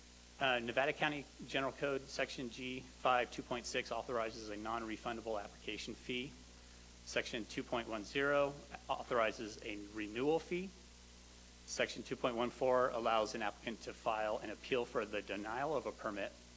And Section 2.11 authorizes the sheriff, local official, other county official to charge reinspection fees if the event conditions require so. The event ordinance fees have not been adopted by board resolution yet, as were required in that event ordinance, so CDA is bringing forward fees for your consideration today. The outdoor events ordinance, excuse me, application fee is shown on this chart, and a total amount of $1,274.10. This includes fees from all the CDA departments, the Sheriff's Department for processing the application, and the Sheriff's inspection fee that you can see on the chart there. We are suggesting a permit renewal fee of 50% of the original application fee, or $637.05. A permit denial appeal fee is being presented to you for consideration. This includes time from the clerk of the board office to accept the permit denial appeal, as well as time from the county executive office for review and decision on the appeal. And then a unknown specific fee from either CDA or the sheriff department, depending on which department denied the appeal is, depending on which department denied the application, then the appeal fee will reflect 1 hour of their base hourly rate. And then the permit reinspection fee will be based on the hourly inspection rate for the county department performing the reinspection. Moving over to our CDA fees, the Nevada County Building Permit Fee Distribution Chart again just shows you a breakdown of where the dollar goes. School mitigation is about 43 cents on the dollar, fire 9 cents, recreation 4 cents. County building permits 15 cents on the dollar, and county roads and grading permits are about 29 cents of that. As usual, we do a county comparison just to see what our new fees look like compared to our neighboring jurisdictions. So for building permits, we pulled an average 2,500 square foot single family residence, and Nevada County has the lowest building permit fees related to that process compared to Placer and Yuba County. For HVAC replacement, we are the highest at 120 compared to 117 and 110. For environmental health, which is included in our CDA fee schedule, we look at consumer protection or the restaurant facilities, and Nevada County ranks right in the middle between Placer and Yuba at $635 for that annual permit. As well, we do land use and our on-site soil evaluation. Again, Nevada County ranks right in the middle between Yuba and Placer County for that land use permit activity. In the planning department, a conditional use permit, a major, Nevada County has the lowest permit fee. This is a minimum fee as are in Placer and Yuba County at $3,003. And our building permit review for a single family residence in Nevada County is $225 for that minimum 1 hour fee review compared to $247 for Placer and $147 for Yuba County. The county surveyor, Yuba County at $368, Placer County at $362, and Nevada County has the lowest fee for record survey filing at $352. And a certificate of compliance, again, Nevada County has the lowest fee at $528. As part of our annual fee development process, we go through peer review. Fee study methodology is approved by the Nevada County User Fee Review Group, which consists of the County Executive Office, County Counsel, and the Auditor Controller.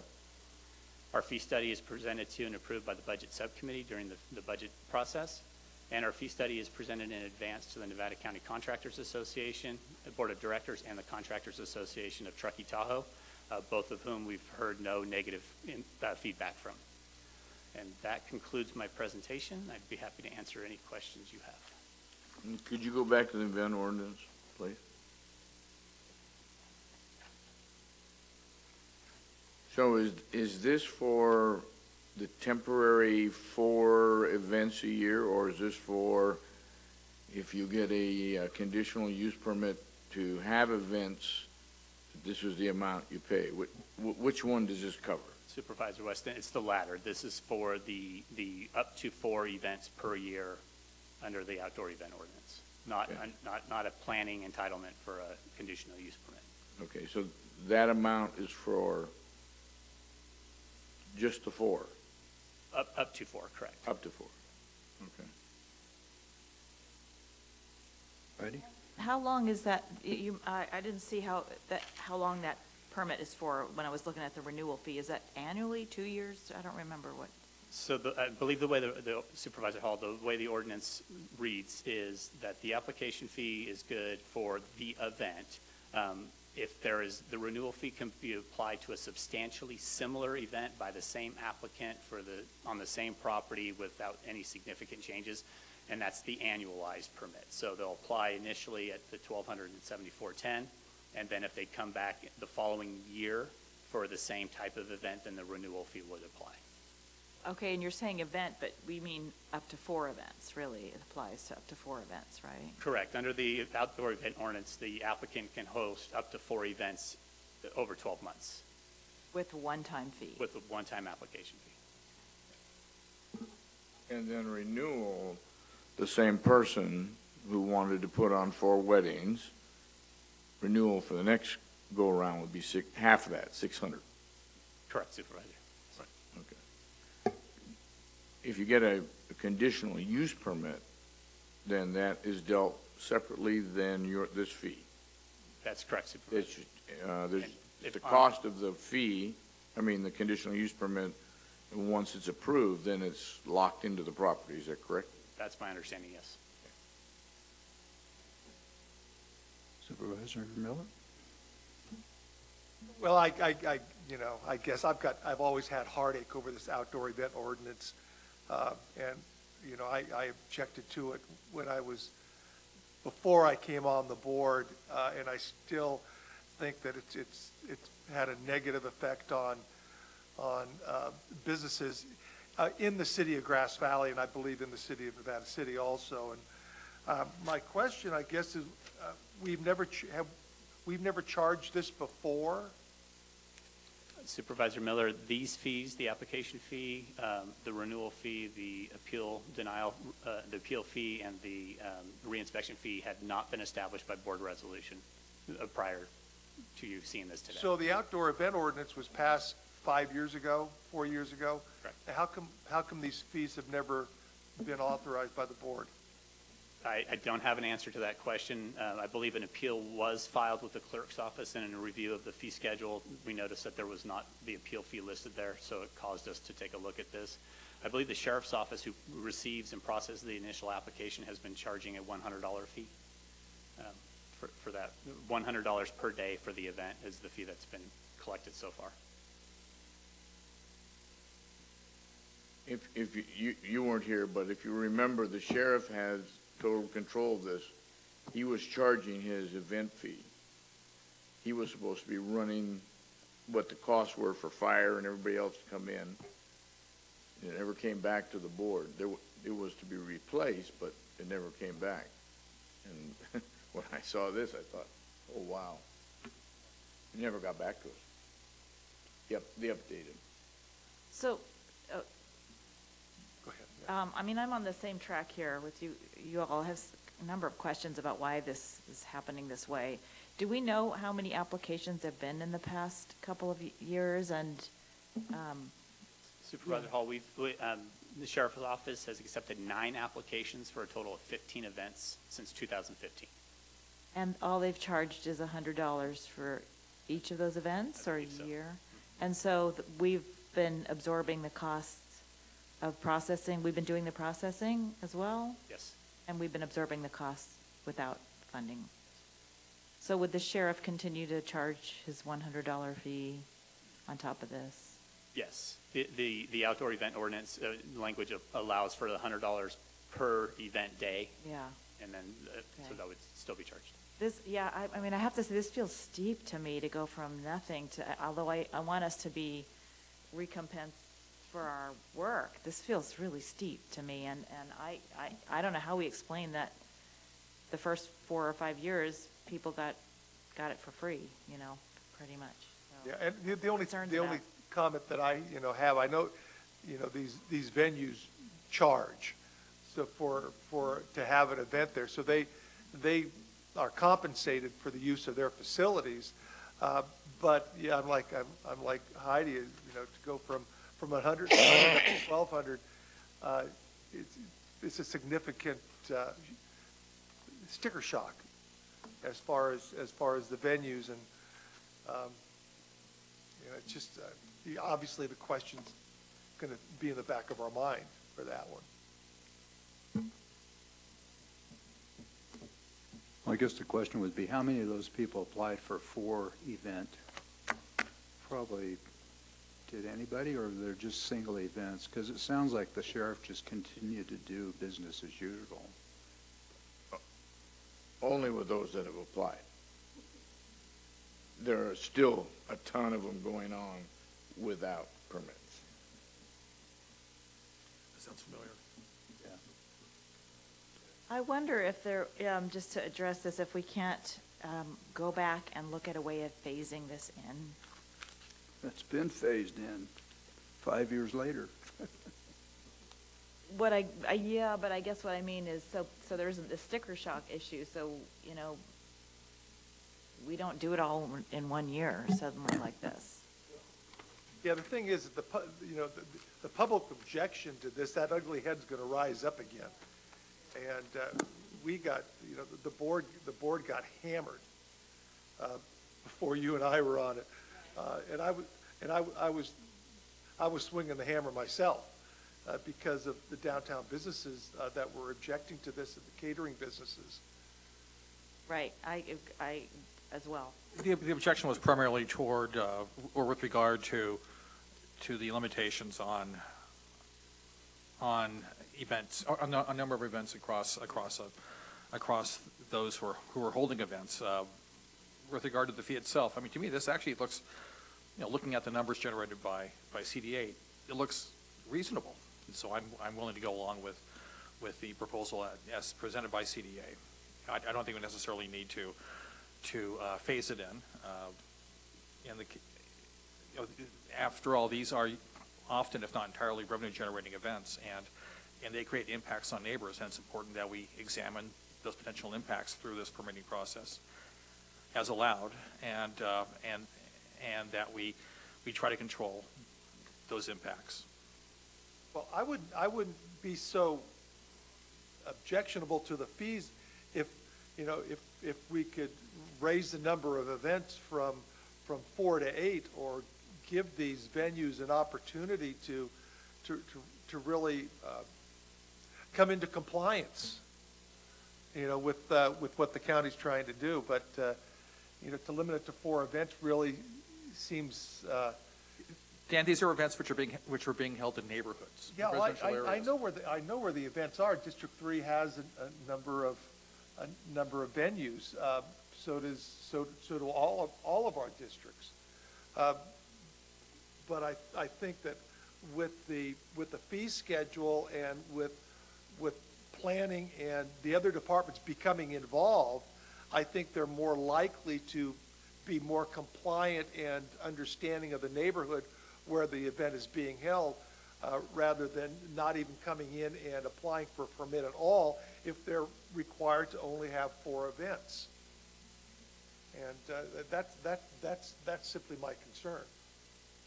And I guess I would add, I didn't have the benefit of the background because I wasn't on the board either, but my understanding from looking at it from the outside was that there were some problem events, and my view was then we deal with those problem events rather than impose an across-the-board ordinance and set of fees, which then affects all the good actors as well. So I don't have the background to know how many of those people were problems, but if we tried to do that. One of the most infamous was down Squirrel Creek Road, where the property owner decided he wanted to party with the partiers, and never really oversaw what was happening, and that's where complaints were coming in from. And it's property owners that are not responsible that cause the problem, and then we're required to respond if the complaint comes in. Daniel, so this fee of $12.74 is for 4 events? Supervisor Schofield, it's up to 4 events. So a single event would be this amount? Right. If the applicant names all 4 dates on the initial application, then that would cover those 4 events, those 4 dates under the same application. What happens if the applicant names or lists only 1 date, but later on across the course of that calendar year or the subsequent 12 months brings an additional one or two or three events, do they fall within the same fee or with that original fee, or do they have to pay another fee? Supervisor Anderson, I might defer to county council on that one, but my understanding of the language is that that would be a new application. Okay, so in other words, they need to get their ducks in a row prior to doing the initial application. Well, here's the other question again. So a person has come in and applied for this, the sheriff's department says, fine, here you go, cost you $110 or whatever it is. Do any of these other departments become involved at this time? Chair Schofield, all the departments are usually involved already. So the process as it exists is a sheriff accepts the application and then routes it to the affected department. So environmental health, planning, public works, building, et cetera, are already providing review. Okay. All right, so the question is, what do we want to do with this at this time? We don't need to be arguing the outdoor event ordinance. I'd like at this time. to pull it for further discussion. Or, What does that mean as far as the budget's well, I concerned? mean, as far as the budget, I would like to pull it for a later meeting. What purpose? Just to discuss the outdoor event ordinance and how it relates to Nevada County and how it's changed. Aren't you implying that this is something that you're implying a policy change, which should probably come before the board at its January offsite? That might not be a bad recommendation, Richard. I mean, having been there through the whole thing, the whole issue was a nuisance, okay? Just like everything else is a nuisance, we dealt with it because we got all these complaints. Continued complaints. Right. So we put this ordinance in place, and we tried, those who really wanted to do it as a business, go get a use permit, go through the process, and do it. I don't know how many we've got. I think we had 17 or something like that of use permits people went through. We have a few that are still sitting there not complying and still doing events. So to me, the whole point was you keep it off a private road, the fire hazard, everything that was going on these under-the-table operations, and we didn't get the complaints. So ever since the ordinance has been in, I don't think I've gotten one complaint. I didn't realize that we weren't charging, but I never got a complaint. But it sounds like you also said there's a lot going on that people aren't even coming in for the permit for, so. Well, I mean, so obvious, something has changed. Either the people are dealing with their neighbors and fixing it up so there's no complaints, or they're not doing it and driving everything into the legal where there's use permits. I mean, I know, for example, that 4 or 5 venues saw a big increase in the number of weddings booked because they had to move inside. I mean, not inside. They had to move to a permitted facility. So if you talk to all the major wedding events, all their businesses increased. Yeah, and I understand where you're going. I don't know if that's altogether true, but I would certainly, and I don't want to, make the last 3 months of Rick's tenure here easy for him, but I'm just kidding, Rick. Just kidding.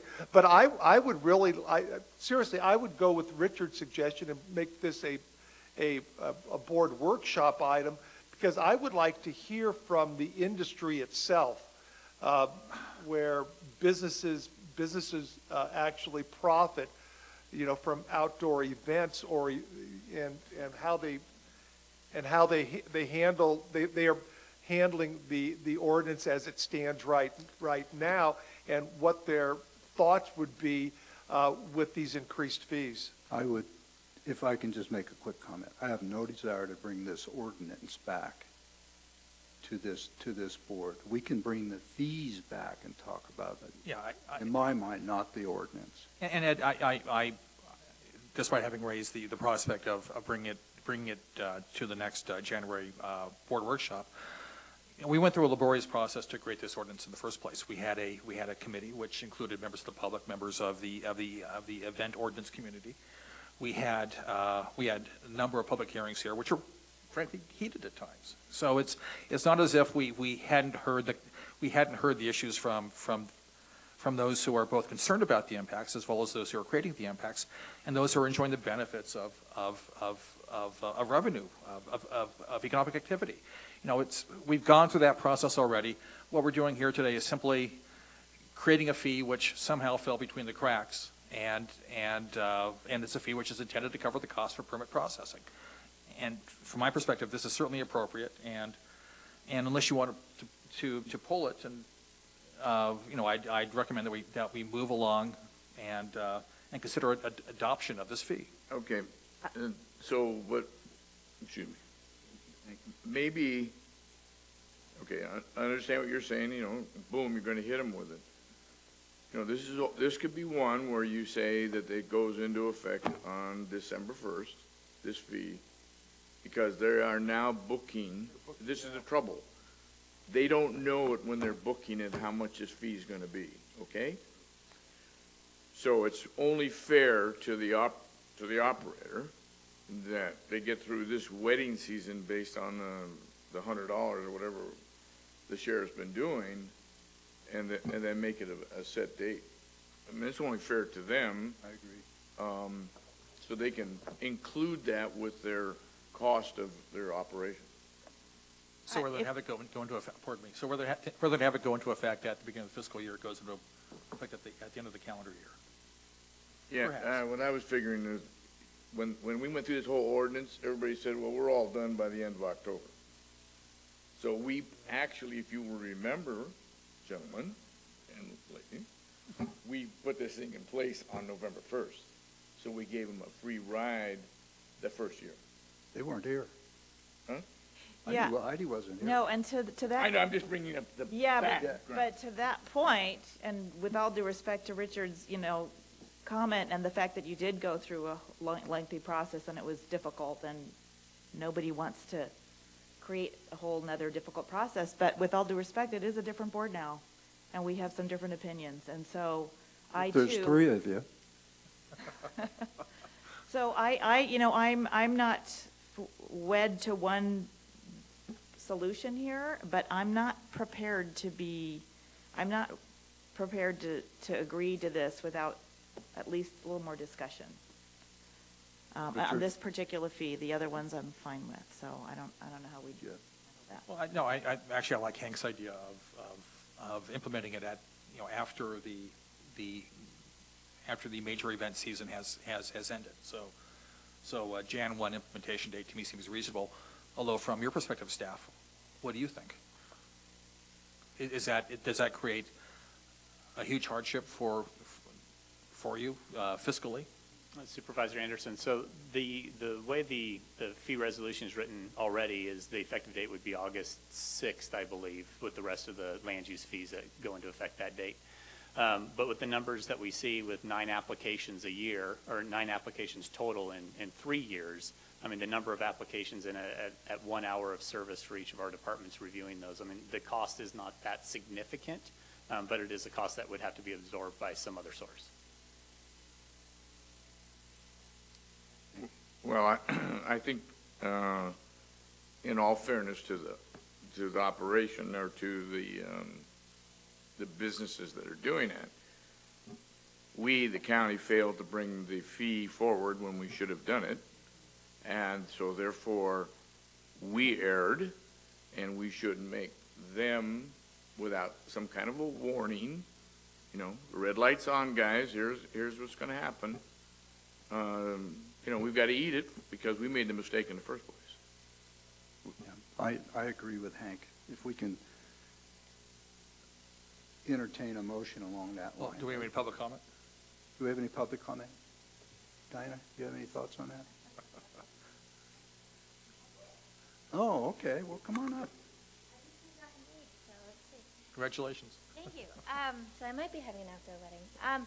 I actually thought that the idea of scaling in a fee could, and I did not have the opportunity to look in detail at what all the items were, but 1,200 did seem like a lot for somebody who is applying for a one-time event fee for the year, and they were not going to be taking advantage of 4 different events. And so if there was an opportunity for those people that were just having one event a year, somewhere between, well, less than $1,200, that does seem like a lot for someone who, is not planning many different events. So I did like the suggestion that was put out. I believe it may have been from Heidi. That was, well, could we scale in either going up to the 1,200 over time, or perhaps, and I don't know if it was mentioned, but have a lower fee for a one-time event.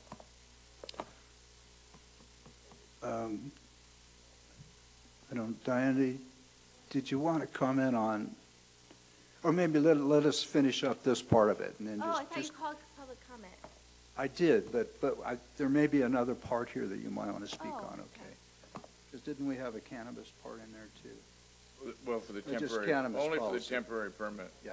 Did you have any comment on that? I did not. I thought it was very reasonable. Thank you, Diana. Richard? Danielle, question, remind us, please, if someone's simply holding a wedding in their backyard, and Not needed. it's not needed, so Diana could hold a wedding in her backyard, and there would not be a fee applied. It's when it's being commercialized. Right. It's for money. Yeah, exactly. And if the event organizer has 4 events, it's roughly $300 plus per event. So that's not, from my perspective, an extraordinary impact on a bottom line regarding a commercial event. But that said, I think Hank has made a suggestion which we should consider. All right, somebody amongst our professional staff, help us out here. We need to get this passed, and we can pass this, bringing this fee schedule back at a different time. We could actually bring it back on the 19th, am I correct? How about if we pass it now, but simply have the implementation date on January? Yeah, I don't see what 19th. if there's a majority of the board that wants to pass the fee schedule with a delayed date on the outdoor event ordinance fees, I think what you do is you make your motion that says that all of the fees, we adopt all of the fees, August 6th or whatever the implementation date, except the outdoor event fee, which will be January 1st. Is that what you suggested, January 1st? December 1st. It could be January 1st. But I think it requires a little more discussion, because we're also talking about perhaps a reduced fee on one event. Oh, I didn't hear that. I'm sorry, I missed that part.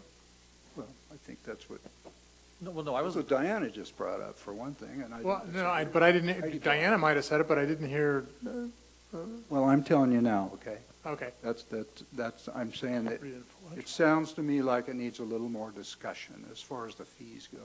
Well, what I would suggest is then you hold off the outdoor event ordinance fee in its entirety, and please consider passing the other fees so that we can adopt the budget on the 19th. So just to make sure I'm clear, you're thinking that a lower fee for one event might be appropriate? I'm just saying that we could consider something like that. I mean, for a wedding, $1,200, really? No, but if it's $1,300. if it's Diana doing a wedding in her backyard and it's not through a commercial service, it's she's not paying that fee. If it's No, I know it.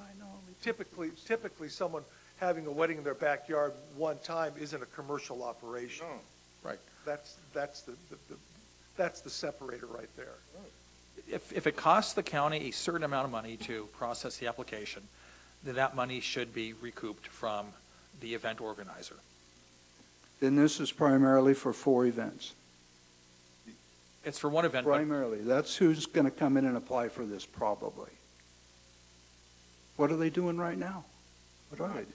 well, they're not paying the fee. Well, yes, they are. I mean, some good things have come out of this ordinance. Oh, yeah, And I absolutely. voted against it, but some good things have come out of this ordinance. So what I'm hearing is, I agree with Ed, that it seems like this is worth a little more discussion, maybe looking at a few other options, and that in order to move the budget forward, I would be willing to accept this, the fee schedule without the,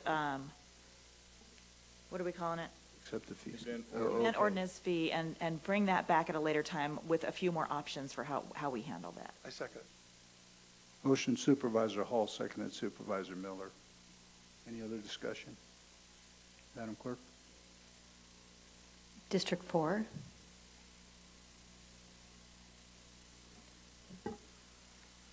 Can I ask a question? When are you going to bring it back? Oh, the last meeting in June. 26. Okay. Yes. District 1, Yes? District 3, Yes. District 5, No. District 2. Yes. Okay. That was fun. Mr. Chairman, if I could, we do have I think you were just about to get to it, a motion of intent to adopt the Community Development Agency budgets is also one of our actions. So moved. Yes. This is a resolution approving a revised Community Development Agency fee schedule to replace the existing fee schedule for the building, environmental health, public works, agriculture, and planning departments, including the code compliance, cannabis policy and compliance, and county surveyor divisions, with the exception of the temporary medical commercial cannabis permit. The fee shall become effective August 4th, 2018, and the temporary medical commercial cannabis permit shall become effective June 20th, 2018. Daniel? Martin? Yes, sir. Chair Schofield, I believe that you've taken action on that item just a moment ago. Really? Why does it say it needs another resolution? Oh, I see. I'm sorry, the recommended action 18-0480, motion of intent to adopt a Community Development Agency budget. My apologies. Okay, that's what we just voted on. All right. Thank you. All right, so the next item is one that staff is recommending a continuance on this item. This is the resolution approving a revised Nevada County Treasurer and Tax Collector fee schedule and rescinding Resolution 12-295. And do we know when that's coming back? June 26th. Mr. Chairman, before you consider that particular item, we still need a motion of intent to adopt the CDA budgets. So moved. Second. Okay, so I did read it right, huh? Motion, Supervisor Anderson, seconded Supervisor Weston. Resolution approving the Community Development Agency fee schedule, correct? No, it's the motion of intent. No, it's not the fee schedule. Is their budget, It's the budget. which includes the fee schedule, except for the I'm event sorry. ordinance. SR 18-0480, motion of intent to adopt the Community Development Agency budget. That's the one. As amended Motion, by the Anderson. previous vote on the fee schedule? No, the fee schedule has nothing to do with the budget. Well, why are we not having a presentation on this then, if it has nothing to do with it? It was pulled, and we're just going to make a motion without discussing? I'm sorry, I'm unclear on that.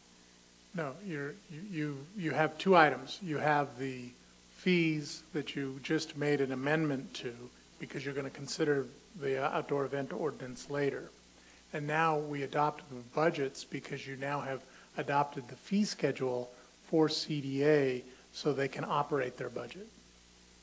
With the exception of the one part of the. Correct, That's correct. all I But said. yeah, they're not going to charge anything, so it's Yeah, not, okay. it's not operative on this motion. Okay. Motion, Anderson, seconded Weston. Madam Clerk? District 4, Yes. District 1, Yes. District 3, Yes. District 5, Yes. District 2. Yes. And now, resolution on the treasurer and tax collector fee, which is, the recommendation is continuance of this. Chair Schofield and members of the board, yes, that's correct. Our intent is to bring this back, I believe it's August 14th. Tina Vernon, our treasurer tax collector, has another item, and I believe that's the Truckee meeting, and she's going to also address this item in that meeting. Okay. Do I have a motion? Do we need to do that? Yes. Okay. Do I have a motion on that? So moved. Motion Supervisor Weston, seconded Supervisor Miller. Madam Clerk? District 4, Yes. District 1, Yes. District 3, Yes. District 5, Yes. District 2. Yes. All right. Resolution, our Chief Information Officer's Stephen Monahan, resolution approving a revised fee for providing geographic information system services and rescinding resolution 11-073. Steve? Good morning, Chairman Schofield, honorable board members, Steve Monahan, your Chief Information Officer. Our GIS fees were last updated in 2011 at a rate of $78 per hour. This resolution will adjust our fees to our current rate that we use for our information systems analyst on the IT side of the shop to $122 per hour. This is for the public fee that we implement when we provide services to create a map for a private company or individual. I would like to note that we don't really do this service anymore. Last 2 years, we have had zero revenue from this service. We still keep it on the books because sometimes people come in and want something. Let's say the Fire Safe Council wanted a map. So we want to be able to have the ability to recover that cost if we do that for them.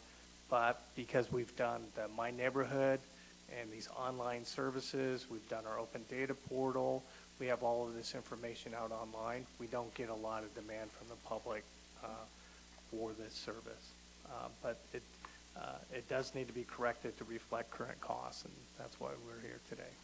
Thank you. So I would assume that it will show up on the automatic review of all fees from now on, instead of just sitting and waiting for 5 years before we do something? Chair Schofield, members of the board, our plan is to have CPIs built into various fees, and number two, regularly address all fees.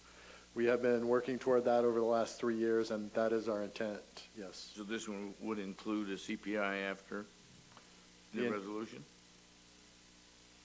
I believe we're benchmarking this to the internal rate that we're using for our IS analysts because those classifications are very similar. So we'd like it to be automatically adjusted. And I believe that's the intent of this. As we do our annual budget and you approve our annual budget, our internal IS rates are created and set at that time through that process. And this would then be taken to Does that. it say that? This does not have a CPI in it. Our intent is to include CPIs in our process. In this particular fee at this particular time, it is not included. Mr. Chair, if I might weigh in a little bit, there are limitations on our ability to apply CPI to labor rates, but if that is the board's desire, we can certainly look at this on an annual basis. Well, I mean, we should be doing it pretty consistent throughout our fee system.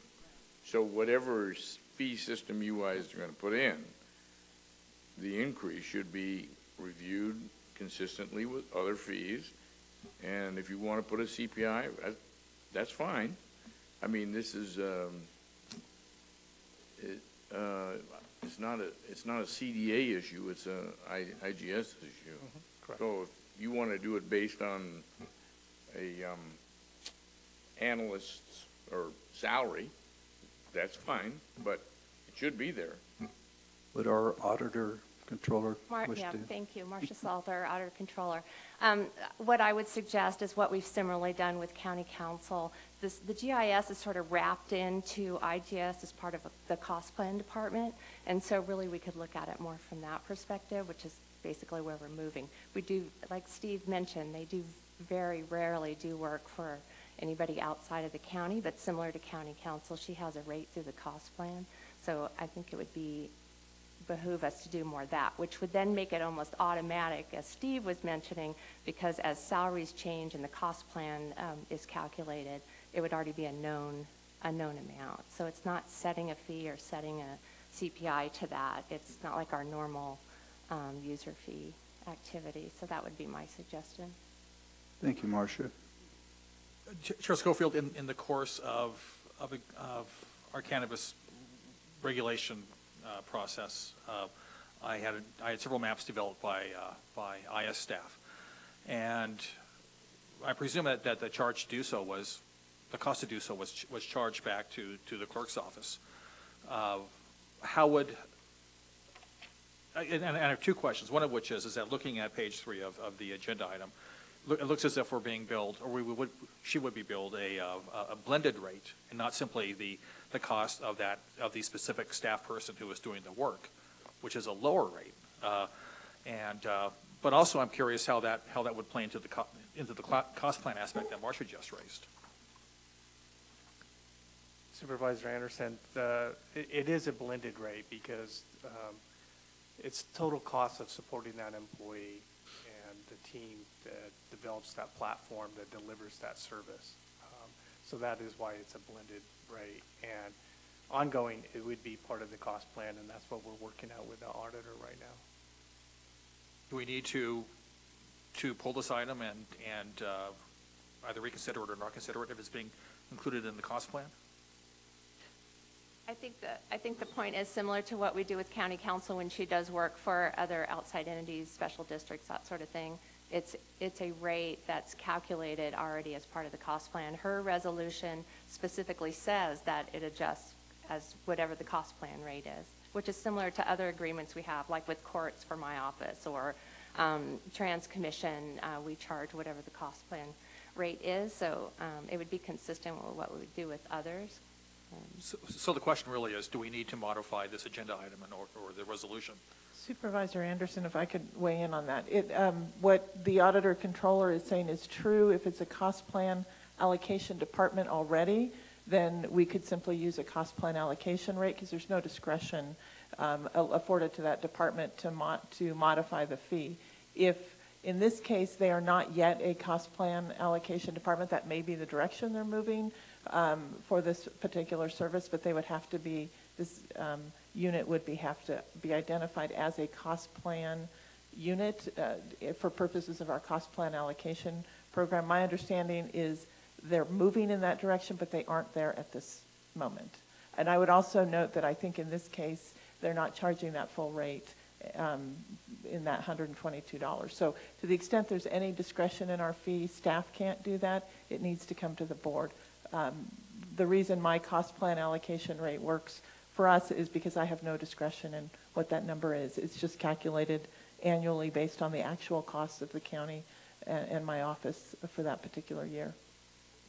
So my understanding, and I could be corrected, is that we're just not quite at that point. So I would recommend, this is a long way of recommending, that you go ahead and consider the item as presented to you with perhaps direction to staff to relook at this for next year. Yeah, so I guess if I could just summarize, I'm unclear why this came to us. If it's going to be included in another process sooner rather than later, people aren't using it anyway, why is this an agenda item? I'd entertain a motion. So moved.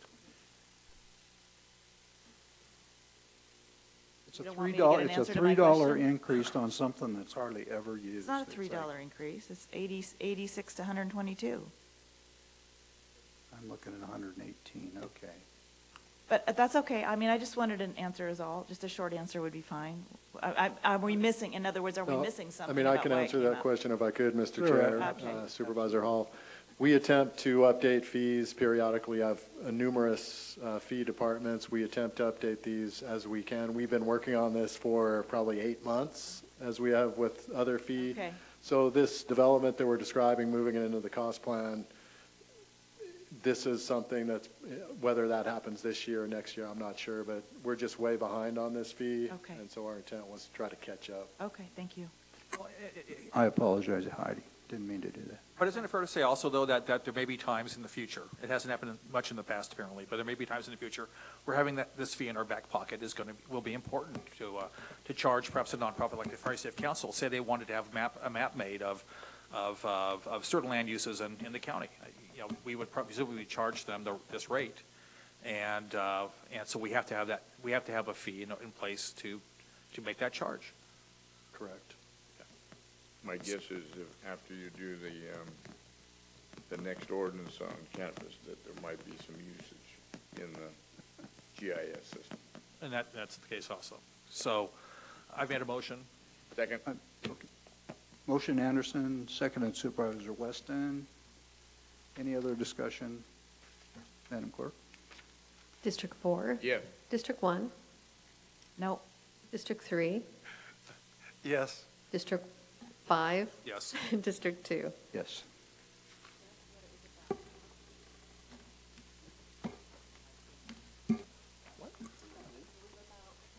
Oh, what's it about, Ken?